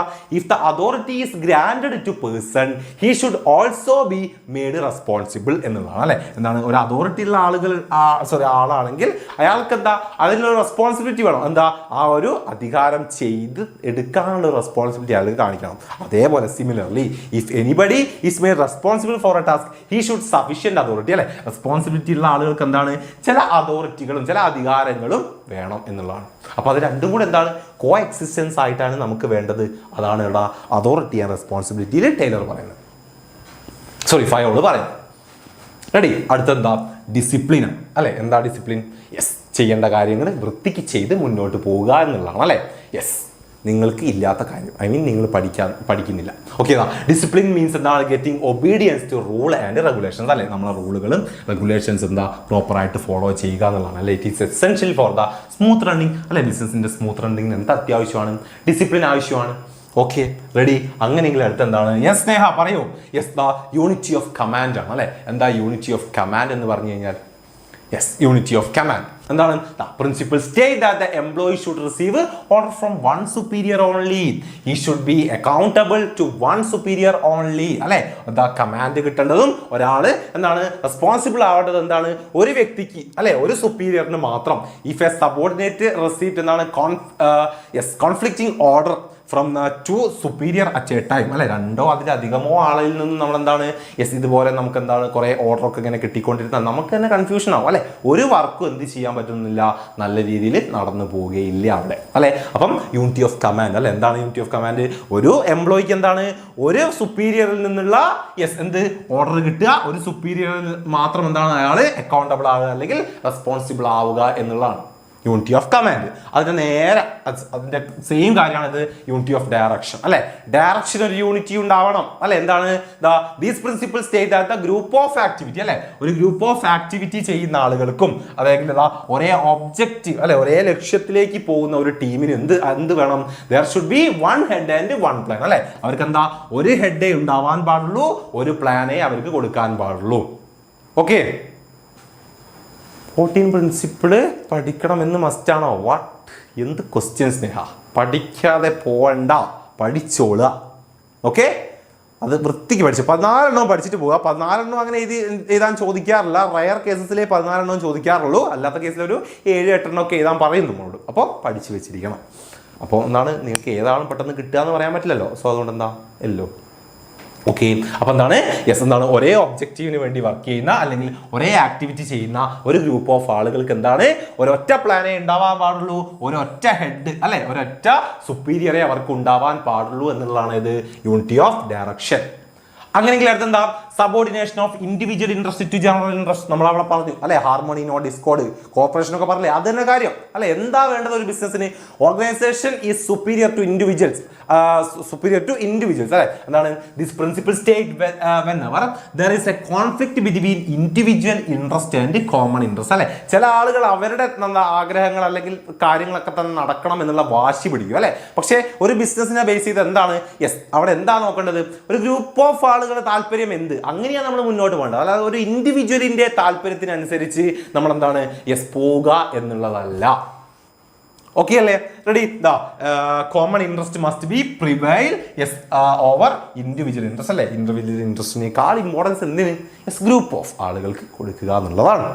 ഓക്കെ, അടുത്തെന്താണ്, റെമ്യൂണറേഷൻ ഓഫ് എംപ്ലോയി.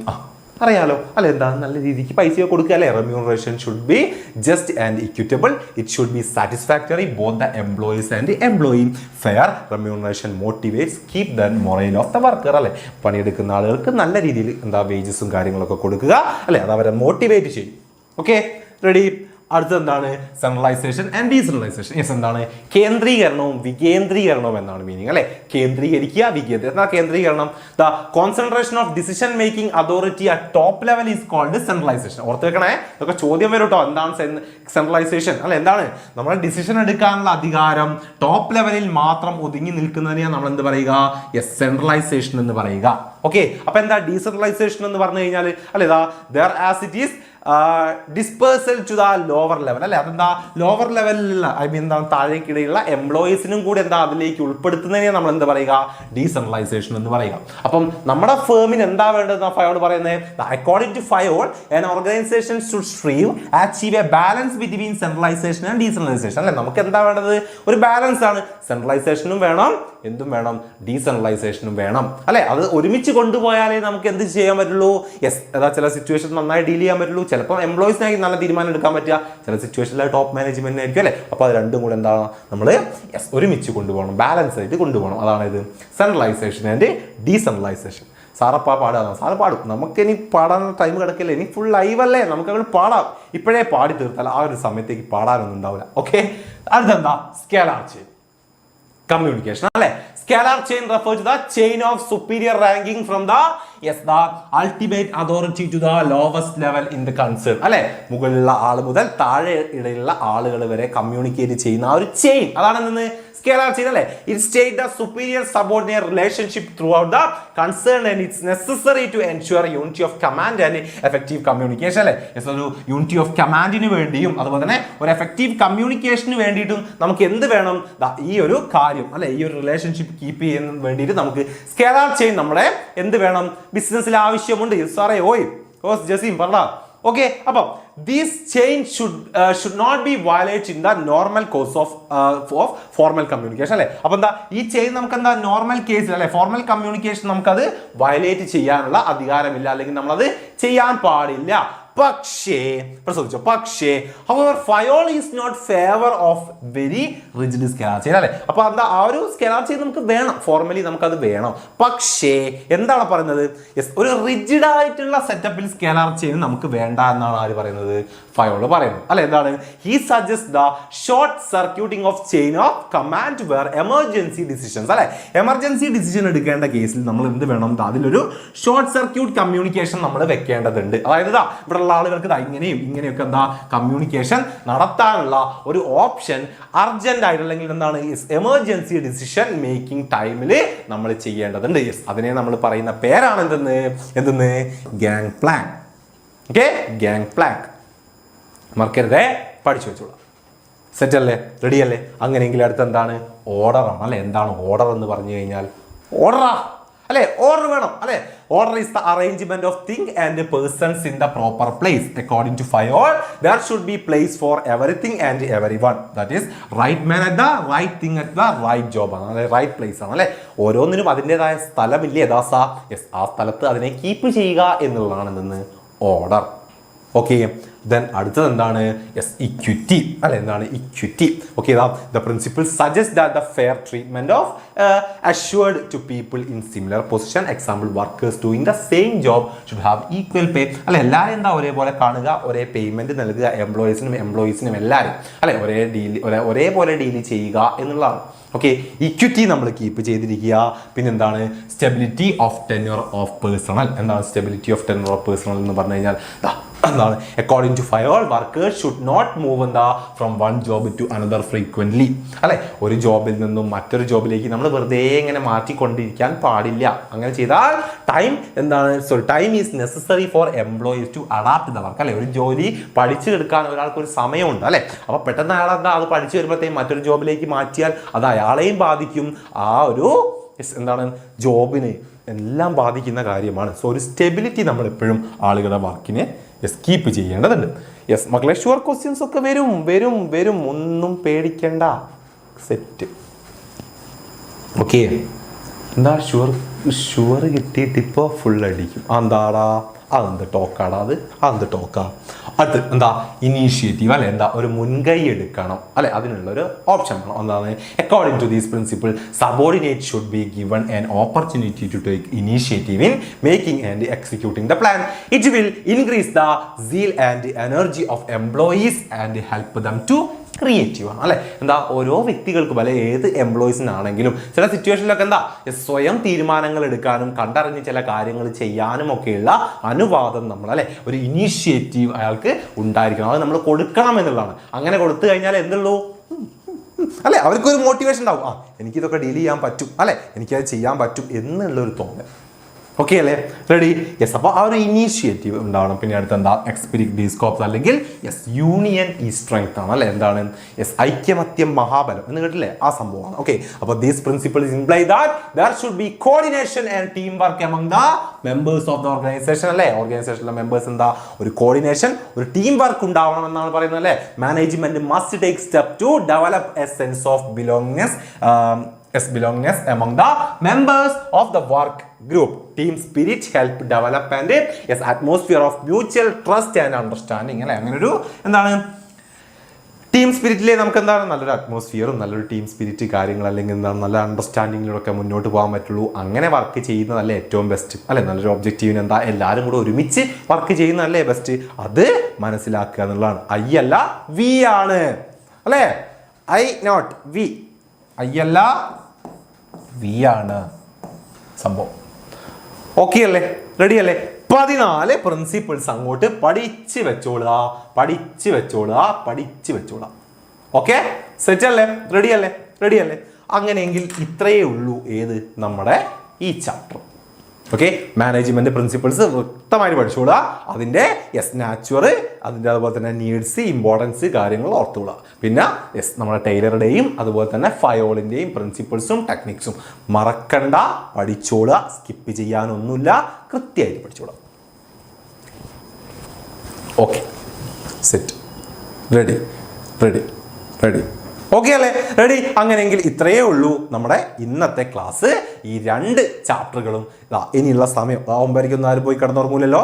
യെസ്, ഈ ചാപ്റ്ററിലെ പോയിന്റ്സുകളൊക്കെ അറിയാത്ത കുട്ടികൾ ഇവിടെ ഉണ്ടെങ്കിൽ, ഈ ചാപ്റ്ററുകൾ പഠിക്കാത്ത, ഓക്കെ, ഇതിൽ നിന്ന് ക്വസ്റ്റ്യൻ വന്നു കഴിഞ്ഞാൽ അയ്യോ ഞാൻ കൺഫ്യൂസ്ഡ് ആയി പോകുന്നു അങ്ങനെയുള്ള മൈൻഡുള്ള കുട്ടികളാണെങ്കിൽ ഇനിയുള്ള സമയം ഒരു 1.5 മണിക്കൂർ ഇനി എടുത്തോ മിനിമം. യെസ്, ഇരുന്ന് പഠിച്ചോ. ഈ 2 ചാപ്റ്ററുകളും നമ്മൾ പറഞ്ഞ പോയിന്റുകളെല്ലാം കൃത്യമായിട്ട് പഠിച്ചോളുക. എന്നിട്ട് കിടന്നുറങ്ങാൻ പോയാൽ മതി. നാളെയും ഇതേ സമയം നമുക്ക് ബാക്കി 2 ചാപ്റ്ററുകൾ എടുക്കാം. യെസ്, അപ്പോൾ അതിന് വരിക. ദെൻ എന്താണ് ആ ഒരു സമയത്ത് എന്ത് ചെയ്യുക? അതിന് വരുന്നതിന് മുൻപുള്ള ഒരു 1/2 മണിക്കൂറോ 1 മണിക്കൂറോ ഇരുന്നിട്ട് ഇന്ന് നമ്മൾ പഠിച്ചിട്ടുള്ള, ഇന്ന് നിങ്ങൾ പഠിക്കാൻ പോകുന്ന ഈ 2 ചാപ്റ്ററുകളും എന്ത് ചെയ്യുക? ഒന്ന് റിവൈസ് ചെയ്യുക. ദെൻ നാളെ നമ്മൾ എടുക്കാൻ പോകുന്ന 2 ചാപ്റ്ററുകൾ പഠിക്കാം. അങ്ങനെ പഠിച്ചാൽ മതി. നൈറ്റ് മാത്രം ബിസിനസ്സിന് യൂസ് ചെയ്താൽ മതി. കുറച്ച് സമയം മാത്രം വെച്ചാൽ മതി. അടിപൊളിയായിട്ട് നിങ്ങൾക്ക് പബ്ലിക് എക്സാമിന് ബിസിനസ് സ്റ്റഡീസ് എഴുതാൻ പറ്റും.